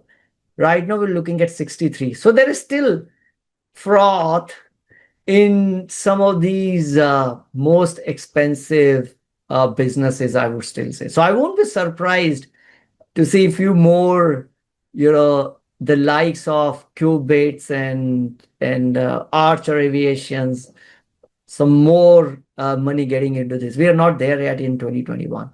We're getting closer, but we are not there yet. Right. Next one is around Apple. So this is Apple versus SPY. Looks to be pretty cheap. Not pretty cheap, but relatively Apple hasn't done. And we know all the right reasons. Apple market says Apple has missed the boat on AI. What's a new innovation over the last few years? We got a bigger screen, maybe more shinier screen. Now you got a liquid glass or a better camera. Other than that, nothing much has happened on Apple. So, and I think there was another chart around the relative performance. I saw it somewhere, then I didn't take a screenshot then, and then I forgot where did I see it. Of a relative performance of QQQ and Apple, and this is like a multi-decade low. Could this be a signal to get bullish? I don't know. I mean, I still hold Apple. I'm not dumped all of my Apple. I still hold it because even if the revenue is not growing, I mean, they still generate a lot of cash, which they can continue to buy back the stock. So I'm not seeing anything that has dented them yet. Maybe it will become a mature company and just buy back their shares. But seems to be, it's at like a 3-year low relative to SPY. So if you didn't own Apple, maybe you want to look at it. And looking back, Max 7, Another one from the compound is we're not so. So this chart shows you max 7 weight in S&P 500 in a previous high, which they were around 35%, right? And right now we are close to 32%. So this does not include the data of the from Friday. So, and we know that in this week, the previous week, max sevens have performed. So probably it has just has inched a little higher, right? What else? White collar. Not if you are a middle level manager in a white collar job, gotta be worried about it. Amazon, Microsoft, they've all told very clearly that the folks that are getting most hit are the managerial level folks who do not directly contribute to the development of the products or the services that the companies are offering, but were a necessary part of an organization to oversee or to collate the information, to oversee the work other workers, or to collate the information together. But a lot of that stuff maybe now can be either done by AI, or the lower rung of employees can now do the work much faster using AI, and you don't need those many lower rung of workers, and then definitely you don't need those managers. So the ones which are most hit, number of white collar employees at US public companies, they have declined. One are the managerial executives. So yeah, not a great time for middle level managers, I would say. If you are at a C-suite, CFO, CEO, I think there are still limited number of people that are always relevant. But if you are at a middle level manager, I think there's a lot of layoffs happening at that level. Again, I'm not in a job market, so maybe wrong, but at least these are the charts from which I see on the being floated on social media. And then you hear right what Andy Jassy had to say around Amazon. A couple of comments. Fred says, I use them daily for daily hedging and only and investing them. I think that's related to the leverage funds. Yeah, these are to be only for day stuff. Article on WeChat Pay and Alipay as stable coins for China. And again, like on the US side, we are seeing Walmart, Amazon talking about getting into stable coins. And I'm sure each of these banks will bring their own stable coins. So USDC may not be the only one. And similarly on China, I guess the big companies over there are going to do the same stuff. Hong Kong has already passed a stable coin regulation, or is it from August it's going to be effective? But they wanted to get ahead of US, but I think US probably passed. No, we only done on the Senate side, right? Or we have done, and we have to do on the House side yet. But Hong Kong is already working towards it. And I think Chinese government does feel the fact that if US wins on the stable coin, that will increase the dollar hegemony across the world. So they also want to catch up fast. Sector performance, S&P up almost 4.5%, close to 5%. It's good. Discretionary is still being troubled by auto and Teslas of the world. Healthcare is still down 2.5% for the year, maybe dragged down by stuff like UNH, but overall still can't complain over the markets, right? Let's quick look at the crypto. Oh, I didn't take the screenshot. Doesn't matter. Things could change. Nothing burger. Nothing is changing on the crypto side, which is what I like it to be like this, boring. Because in the boring stuff, you can continuously sell some decent amount of a premium in IBIT and just keep chomping on that premium. without getting the risk of assignment, etc. It's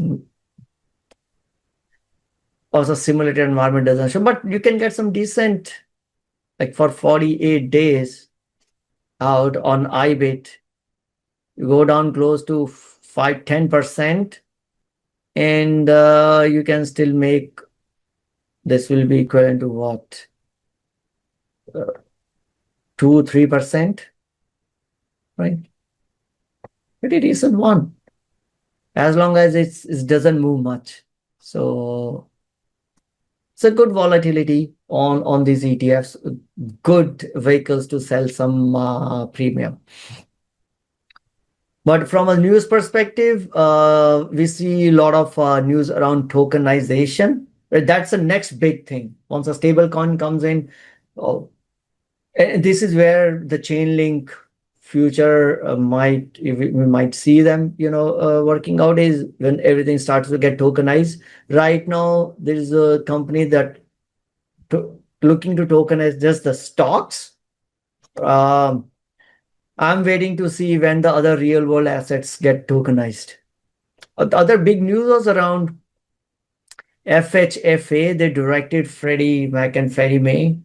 I think this basically would impact if you are, let's say, investor in Coinbase. You have some decent holdings in Coinbase, or let's say you own some Bitcoin or Ethereum, which is a decent part of your net worth. But if you're going for a mortgage loan, so far they don't consider your crypto asset as they don't include in your net worth when they review your eligibility for how much of a mortgage loan can you get, right? So all these those mortgage providers will run the numbers based on your overall net worth and then how much loan you're asking for it. They want to maintain a ratio.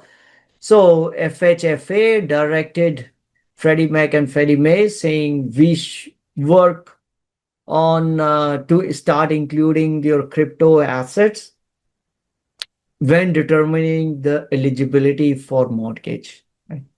Which I would say on a long term is a tailwind behind the for these crypto assets, because now let's say if you want to invest in crypto assets, but you did not, because hey, if I need to take any loans, they won't consider it as a part of my overall net worth, and they'll charge me either the higher interest rate or they'll give me the lower amount of loan, right? But if it does become part of it, and I think maybe we're starting with a mortgage, maybe it moves into even the personal loan, etc., right? So I would say in the long term, I think this is a good move overall for the crypto assets. Third one, which one is around again, everyone is in stable coin. So Kraken has launched their own payment stuff, which is called Crack, basically, which will allow consumers to send money. It's just like a PayPal, but for the crypto assets or for the stable coins. Okay? So now you can send the stable coins, the Kraken stable coins, to 160 plus countries, right? You can do basic crypto, stable coins, anything. Now with this whole stable coin bill and more favorable regulations coming in US, I'm not surprised to see a lot of crypto companies. We will see crypto companies moving into the traditional finance, and we'll see the traditional financial companies moving into the crypto rails. And eventually, after a few years, these things will merge, and then we don't have to think about these two as a separate stuff, right? Will just be part of our regular financial system. Maybe we are out of 10 years, 15 years, who knows? But that's when the real value of blockchain tech will be realized, I guess. So again, I know when this news came out, the PayPal share got impacted, because currently if you need to send a transfer, you can just send PayPal. You can PayPal to your another friend in another country. But then, if you're using a stable coin, then at least you don't lose value. So yeah, these were some big news on the crypto side. At least I caught my eye. Anything else? Any other story? Oh, sorry, we have not gone through the robotaxi stuff. Hold on, how can we finish our discussion without the Tesla? Right? Where's the big Tesla stuff? Come on. So let's look at the robot taxi stuff. So we had a robot taxi rollout last Sunday, right? That was on June 22nd. It was geo-fenced, so it's not that you can hop on the robotaxi and go anywhere where you want to in Austin. First of all, I don't even know, you would not be able to even hop onto robotaxi because this was invite only launch, and they send the invites to those influencers who talk positively about Tesla. There was a human safety driver sitting in the car, right? The person was sitting on the passenger side, but the fact that there was a person sitting in the car, I'm not sure. How do you take it? I don't take it as like, for me, it was a male lounge, right? Nothing exciting about it. There is too much of excitement that, as usual, a CEO should do. Elon had built into it in the whole robotaxi launch, which came like 5 years later. And then we had a human driver in it. Then we have also had a remote operator. And then it's not open for public yet. So take it what it's worth. Market was pricing in, this is what you have, the buy the rumor, sell the new stuff we saw on Tesla and the rumors. So when we knew, in anticipation of this launch, Tesla stock took off from like 280 all the way to 350, 360. Once the launch happened last Sunday, it sold off. It was nothing exciting about it. Maybe for Tesla, it is a big thing. But as a consumer, there are a lot of other options which are available. There is like Tesla is now coming onto it. We got a Uber where you can hail, and then we got a Waymo, which is far ahead in robotaxis. So now the Waymos are like, yesterday I was in a Mountain View for that startup event, and I saw like 2 or 3 Waymos on the road because now they've allowed it to fly in Mountain View, and I think some areas of Sunnyvale in Bay Area, which is much closer to my place rather than San Francisco. So now it's like I'm waiting on a traffic lights, and next to my lane there's a Waymo. There's no one sitting around, and it's just moving. So I have to get used to, for now it's a novelty stuff. When you look at it, you're like, wow, this look little odd that there is no one in the car, but we'll get used to it. Right. So yeah, I think Tesla is behind. So we still have to see, what's next for Tesla. So Waymo is already ahead of Tesla when it comes to your Vivek, autonomous driving stuff. So I'm not too big on Tesla just now. Yeah, go ahead. when I was in Shanghai, we looked down on Volkswagen because it was the taxi car company. What's the big? I mean, maybe this is new tech, but why is you see Jaguars which are Waymo cars and Tesla? I mean, are people not biased as they were 20 years ago? So at least I know that Jaguar is not doing that great. Tesla's having trouble in selling cars.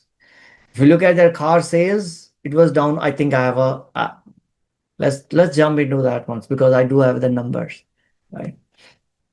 So, but Tesla has been losing market share in Europe now, fifth quarter in a row, and in China they're getting their butt kicked off by BYD, and now with even Xiaomi is coming up with their cars and all that stuff. So Tesla is, when it comes to the cars, Tesla is in tough position.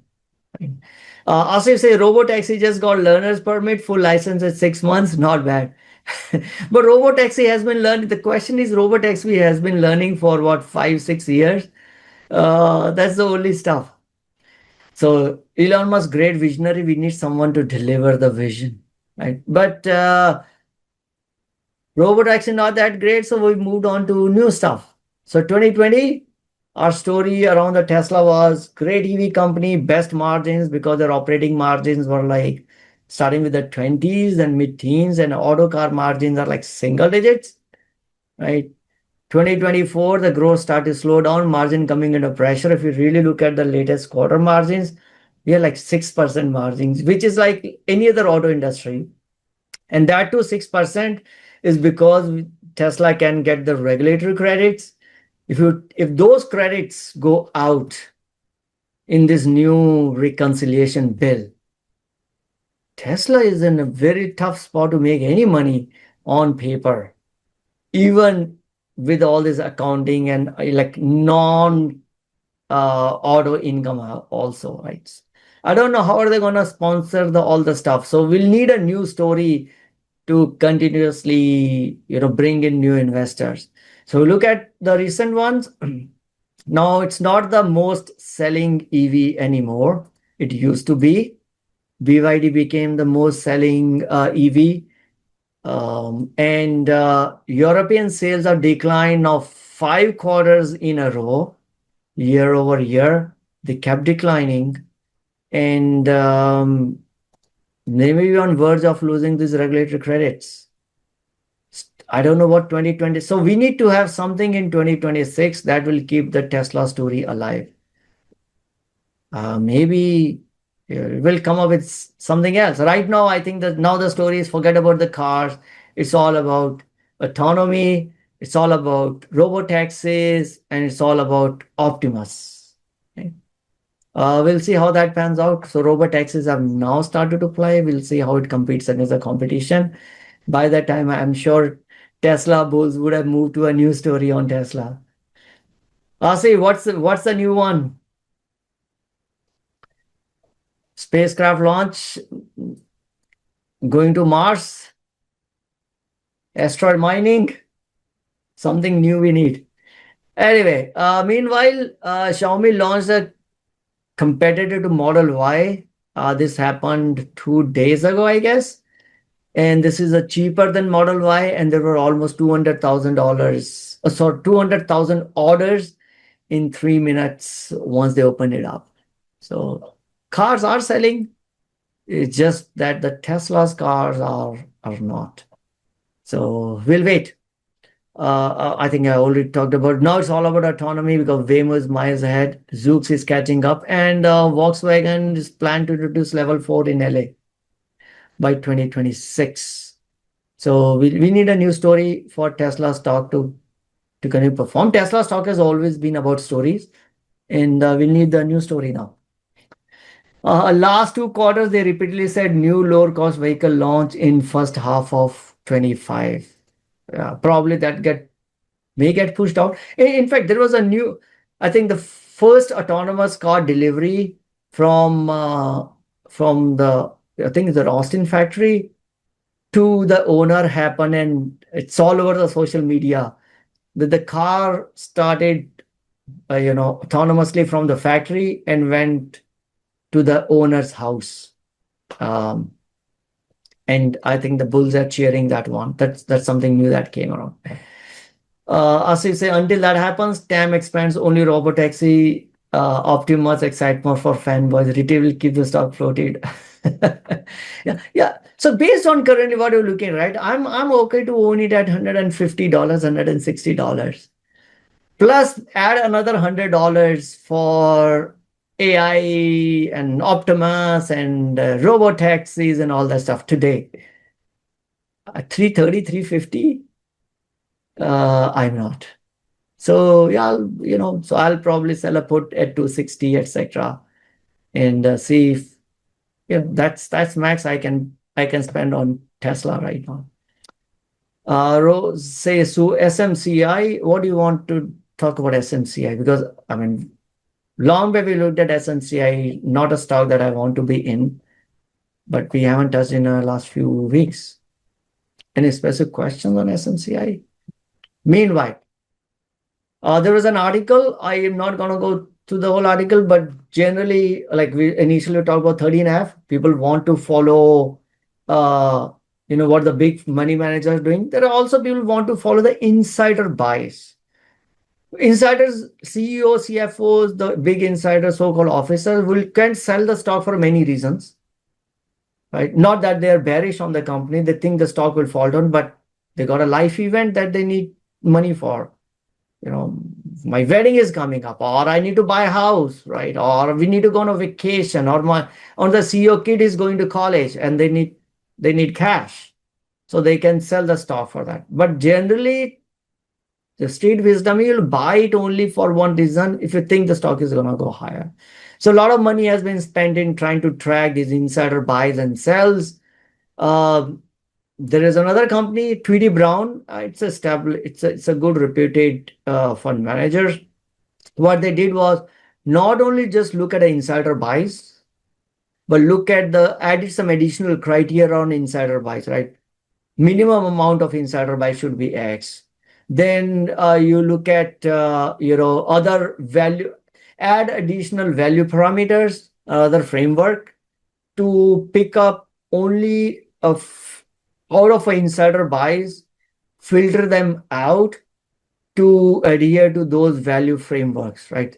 Things like how many companies bought back their shares before the insiders have bought it, right? So did the company also think that the shares are, they added a few more stuff, and then they looked at almost over 26 years of data.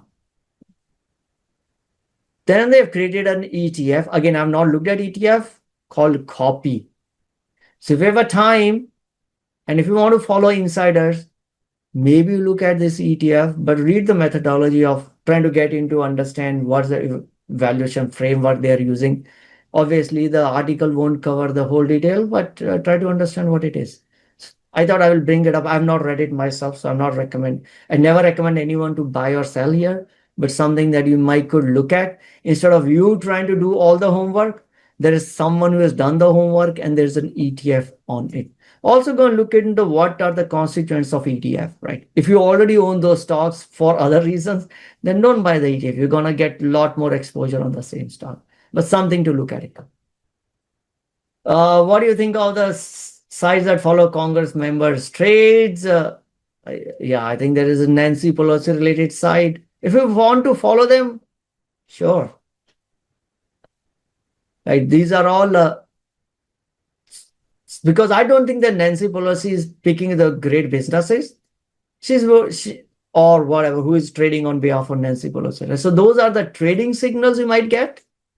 I'm not in that business, so I don't even want to make my decision based on what Nancy Pelosi has bought, which might be a valid trade for maybe next 2 months.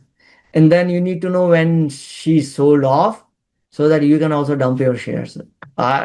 During earlier, I tried to play this game, but then I realized I'm hopelessly miserable on it because I was working and I could never sell, when you need to get off, and then people will sell it and I'm left holding the bags. So I learned my lessons. All right, let's spend some next 15-20 minutes on Chewy. Let's skip everything else. And then we'll get into some breakout rooms to talk about what other things. On SMCI, I'm not too keen on the SMCI business. So again, it's a low margin business.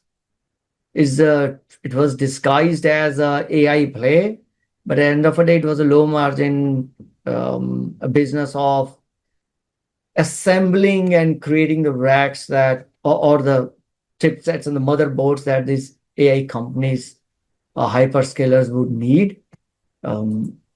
Where is the stock now? I know the stock was really hot in 2023 and 2024, I guess. Not SCMI, SMCI.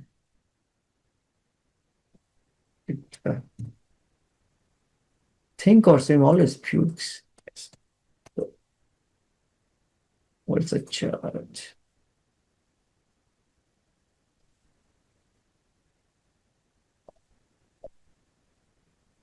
Yeah, 2024. Look at the even on 2023, right? So 47 is much better price to own than owning at 125. But is it a great business to own? That's something which I was always concerned about it. And let me just, yeah, not that I'm keen on this one. From business perspective, it's not that great business to own. A stock could go up or down, assuming that hey, it's an AI play, but it's not a good margin business. It's not a software business. Not every AI play is a SaaS play or a high margin software business. So yeah, I'm not keen on SMCI. Rajiv, there's a ETF on the theme NANC. So we got a Nancy. I knew there's it, but I'd never know that this is unusual subversive democratic trade.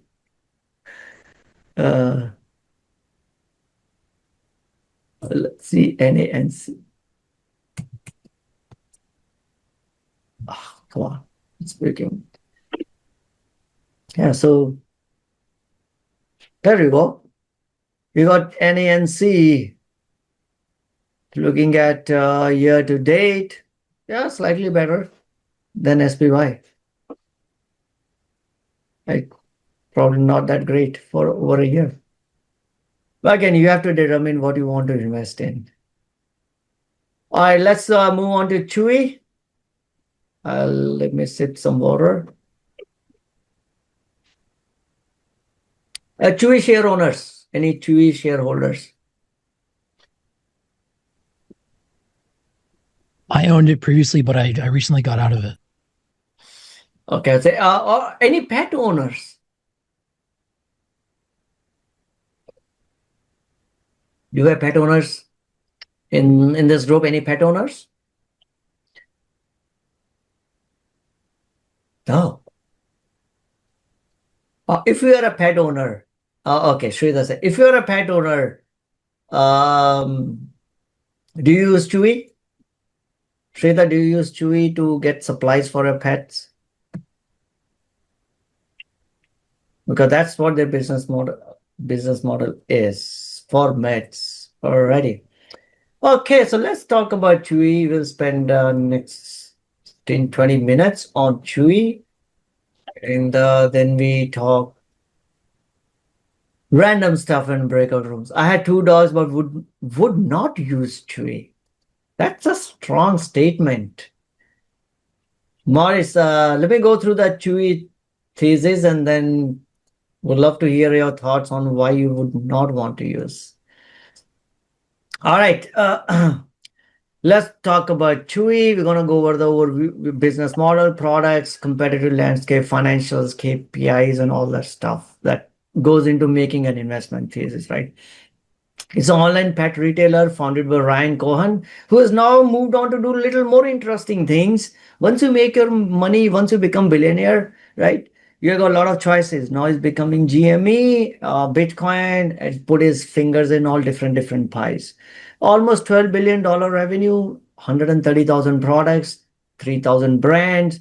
It's a strong brand loyalty that I understand because Chewy has got a lot of repeat purchases happening, at least in my neighborhood.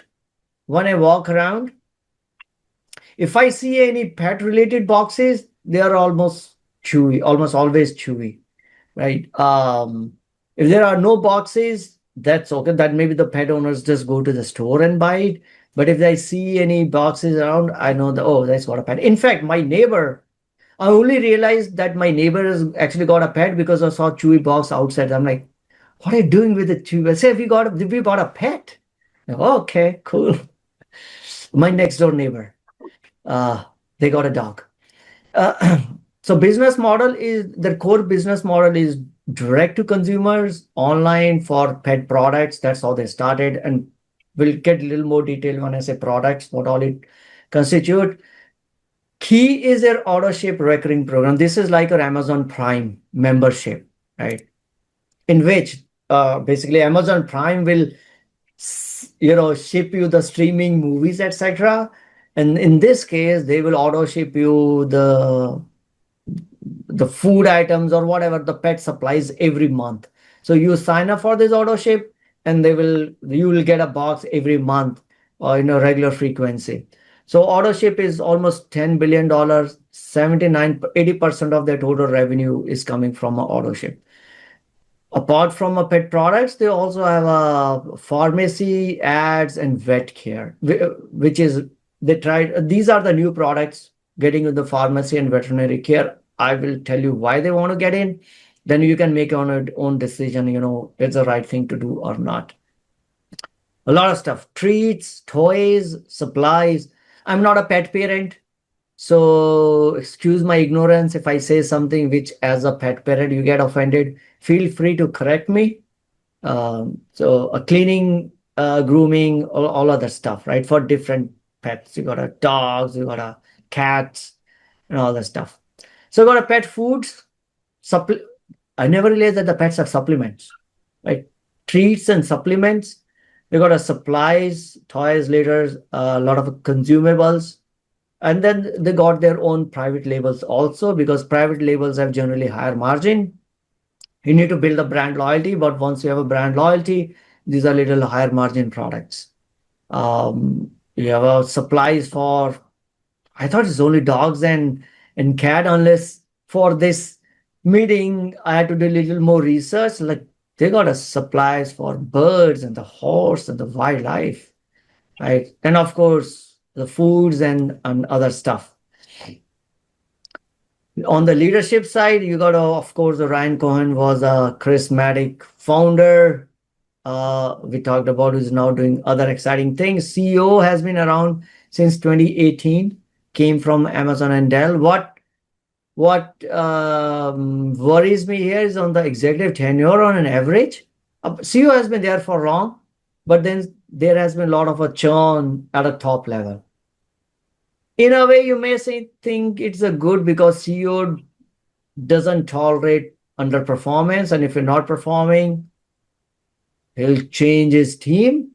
But on the other hand, I can also look at, guys, what's happening in this company?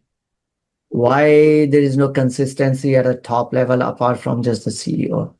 But inside ownership, 5%, which I think it's a decent enough.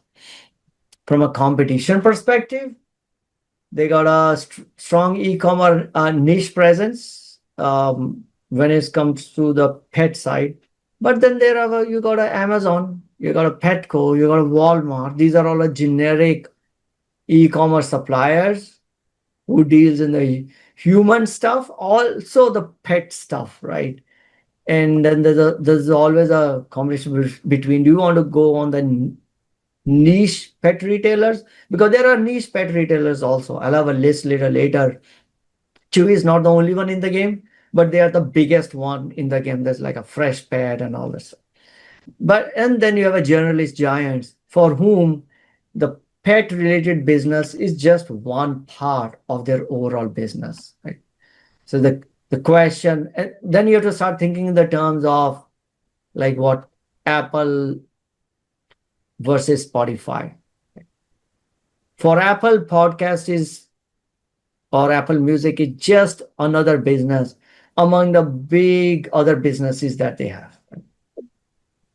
One side could tell you that Apple can run the business in losses for many, many years to kill Spotify because they can afford to. They have other streams of income. On the other side, if I am bullish on Spotify and bearish on, I can say, hey, Apple is not going to put their best engineers on Spotify, on their Apple Music, because they need to focus on the other ones, which is generating a lot of other cash cows. So your experience with Apple Music is never going to be as great as what you get from Spotify. In the long term, you'll realize, who wins. Right now, looks like Spotify is winning. Can the similar logic be applied on this one, saying for Amazon, pet business is just one part of a business, same thing for Walmart, whereas for Chewy, this is their life, right? This is a matter of life and death for Chewy. And they will do the best because they need to live. Financial highlights, revenue is up 6%, margins like it's 30% margin, low margin business because hey, at the end of the day, you know, unless your private label is huge, it's a commodity business. And retailing is never a huge margin business. Retailing is always a low margin business. So from that perspective, it's a big revenue, but low margins, right? I go back and look at, the last 8 years worth of data. It, it, um, they grew like crazy in during the earlier part when they came IPO. During the pandemic, they grew like 20%. The average from pandemic side, if you're looking at. But now over the last few years, growth has started to taper down. Like they grew only 6% in 2024. Operating margins are very low because it's a challenge business. It's a low margin business, right? And so CapEx, they continue to invest, but I'm not too worried about that one, right? My only concern around here is that the margin is little. It's a low margin business, right? Looking at business KPIs, right? Active customers are now growing only 2% year over year, kind of now saturating. I've not looked at how many pet parents that you have in US and how many of them actually stay active.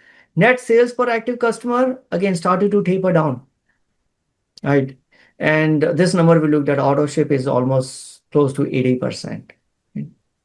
These are the key business KPIs that they want their investors to focus on. These are not mine, these are their KPIs. Now you can make a determination on if your active customers are growing at 2%, low margin business, not able to extract the same amount of money.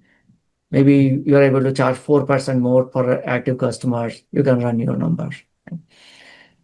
Chewy was acquired by PetSmart in 2017, then it was spun off. Chewy did acquire another company, Vet Software, which basically is a maker of a vet software called Rhapsody. And now they're expanding on pet healthcare ecosystem, obviously, because if you look in here, the kind of growth is not happening, right? The biggest margin business they're getting through the auto ship. Now 80% of your customers are already on auto ship, which is a great metric. But if you're not expanding your overall customer base, then how are you going to expand your auto ship? I mean, where are you going to get the growth from? You need to expand your now the overall customer base and then induce them to jump onto auto ship. You're kind of already hitting at the max of 80% of your customers are already on auto ship, which probably I think it's a great metric to have, but you kind of hit the ceiling on it. Now you need to start growing the top line, which is grow a lot of your active customers, means try to expand beyond just pet supplies and pet food. So they're now trying to expand on the healthcare side, right? And insurance side. These are a few more things that they're getting into. So the tailwinds behind this is overall businesses, pet humanization, and premiumization, right? After my daughter moved to San Francisco, when we meant to meet her, as she took us to the park after lunch, we went to the park and I saw a lot of pets there, mostly dogs, no cats. I'm like, what are so many dogs doing there? Because that was not a dog park. That was like the normal park where human goes and, you bring your pets along with it. So she told me, Dad, in San Francisco, there are more dogs than humans. I'm like, what? Yeah, a lot of people have pets, yeah, and not kids. In any case, so pet humanization is a real trend. Shifting to e-commerce is real. Auto ship sticking, as we have seen, 80% of their customers are on auto ship, which is a recurring revenue for them. And now they're trying to expand it to higher margin services, private labels, clinics, insurance, and all that. Headwinds, we have these big companies which can continue to bear losses on their pet supplies and try to cut Chewy from the cost side. So they'll have a margin pressures. Reliance on equity raise to grow business because they have to raise. The business itself is not that cash flowing because it's a low margin business. And if you need to continuously grow the business, you have to raise equity, you have to dilute your shareholders. So that's not a great if you're a shareholder. And the new customer growth is slowing down. Right? We saw the numbers were like 4%. Right? So then that's a big question mark. Your new customer growth is slowing down. Autoship is already it's like you need to grow your pond now. You have already got a lot of fish in the pond that's like oversaturated. You need to grow the pond. So I went back and looked at the industry side, right? So there are a lot of other companies. These are the big numbers on the pet side. Chewy, Zoetis, Wolf is, I think, is an ETF. It's a Petco Health and Wellness ETF. IDEX, SPB is Spectrum Brands, Strupanian, and all that stuff. Chewy is one of the biggest ones. If you look at it, they are the highest revenue, $12 billion. Right? Overall, if you look at it, apart from Zoetis and IDEX, I think everyone is on a very low margin. So it's not specific to Chewy.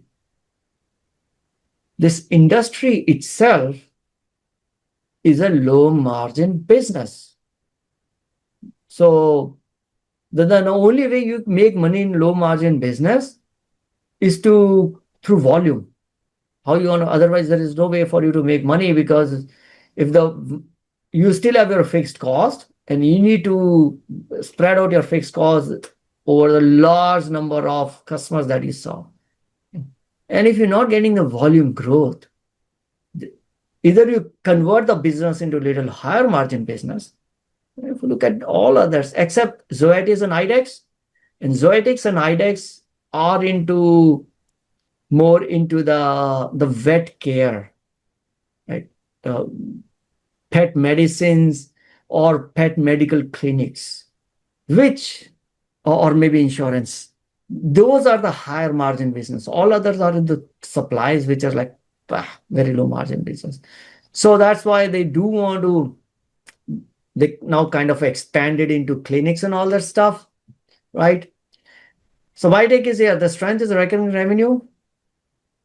They are leadership in a very small segment, and now they're trying to expand into other services.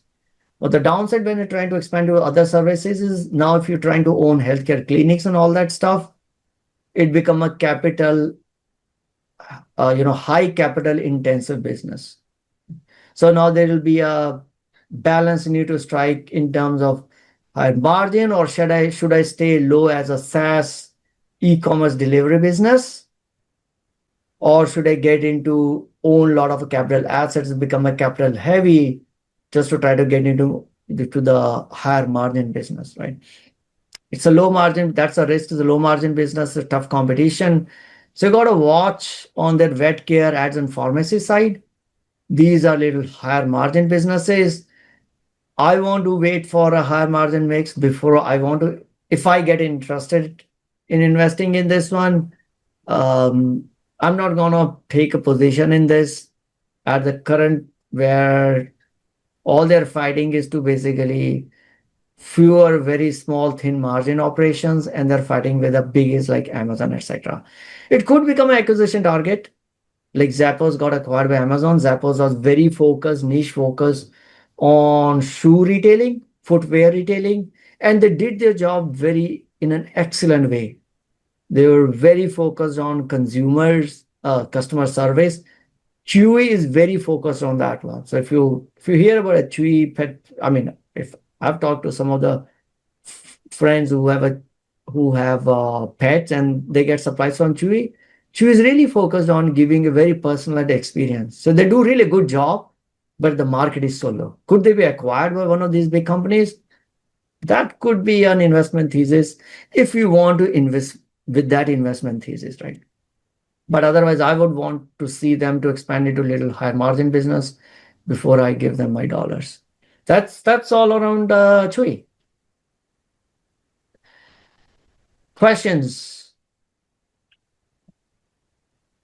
on Chewy. Hopefully it helped. Who was it? That was Jose. Yeah, definitely. I mean, you kind of answered. I'm just trying to figure out whether it's going to go up long term or whether it's kind of peaking right now because they had bad earnings this quarter. Oh yeah, I mean, yeah, they have to find a new ways to grow and profitably little higher margin. And if I were to invest in a retailer, it's a tough competition out there. Yeah, because they've kind of turned around from the bottom after COVID, and their numbers have been going up. It's another one of those turnaround stories. A turnaround in terms of the stock, you're saying in terms of the business? Stock, user growth, everything, revenue. CHWY. Yeah, of course. I think I think like every other company, especially in e-commerce, a lot of these in 2021. What? Okay, there we go. I'm like, why is?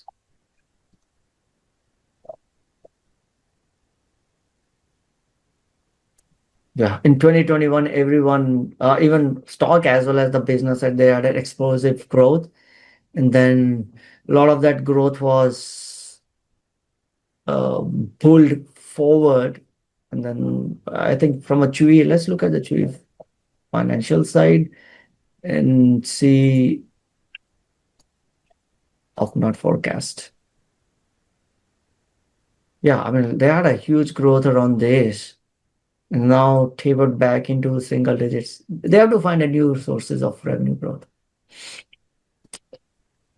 What's I mean, so far we didn't look at the valuation in terms of yeah, they're not even available at a cheap valuation too. Yeah, at this price point with the current business doesn't excite me. All right, what else? I think Good to that's all I have for you guys today. What else you guys want to talk about?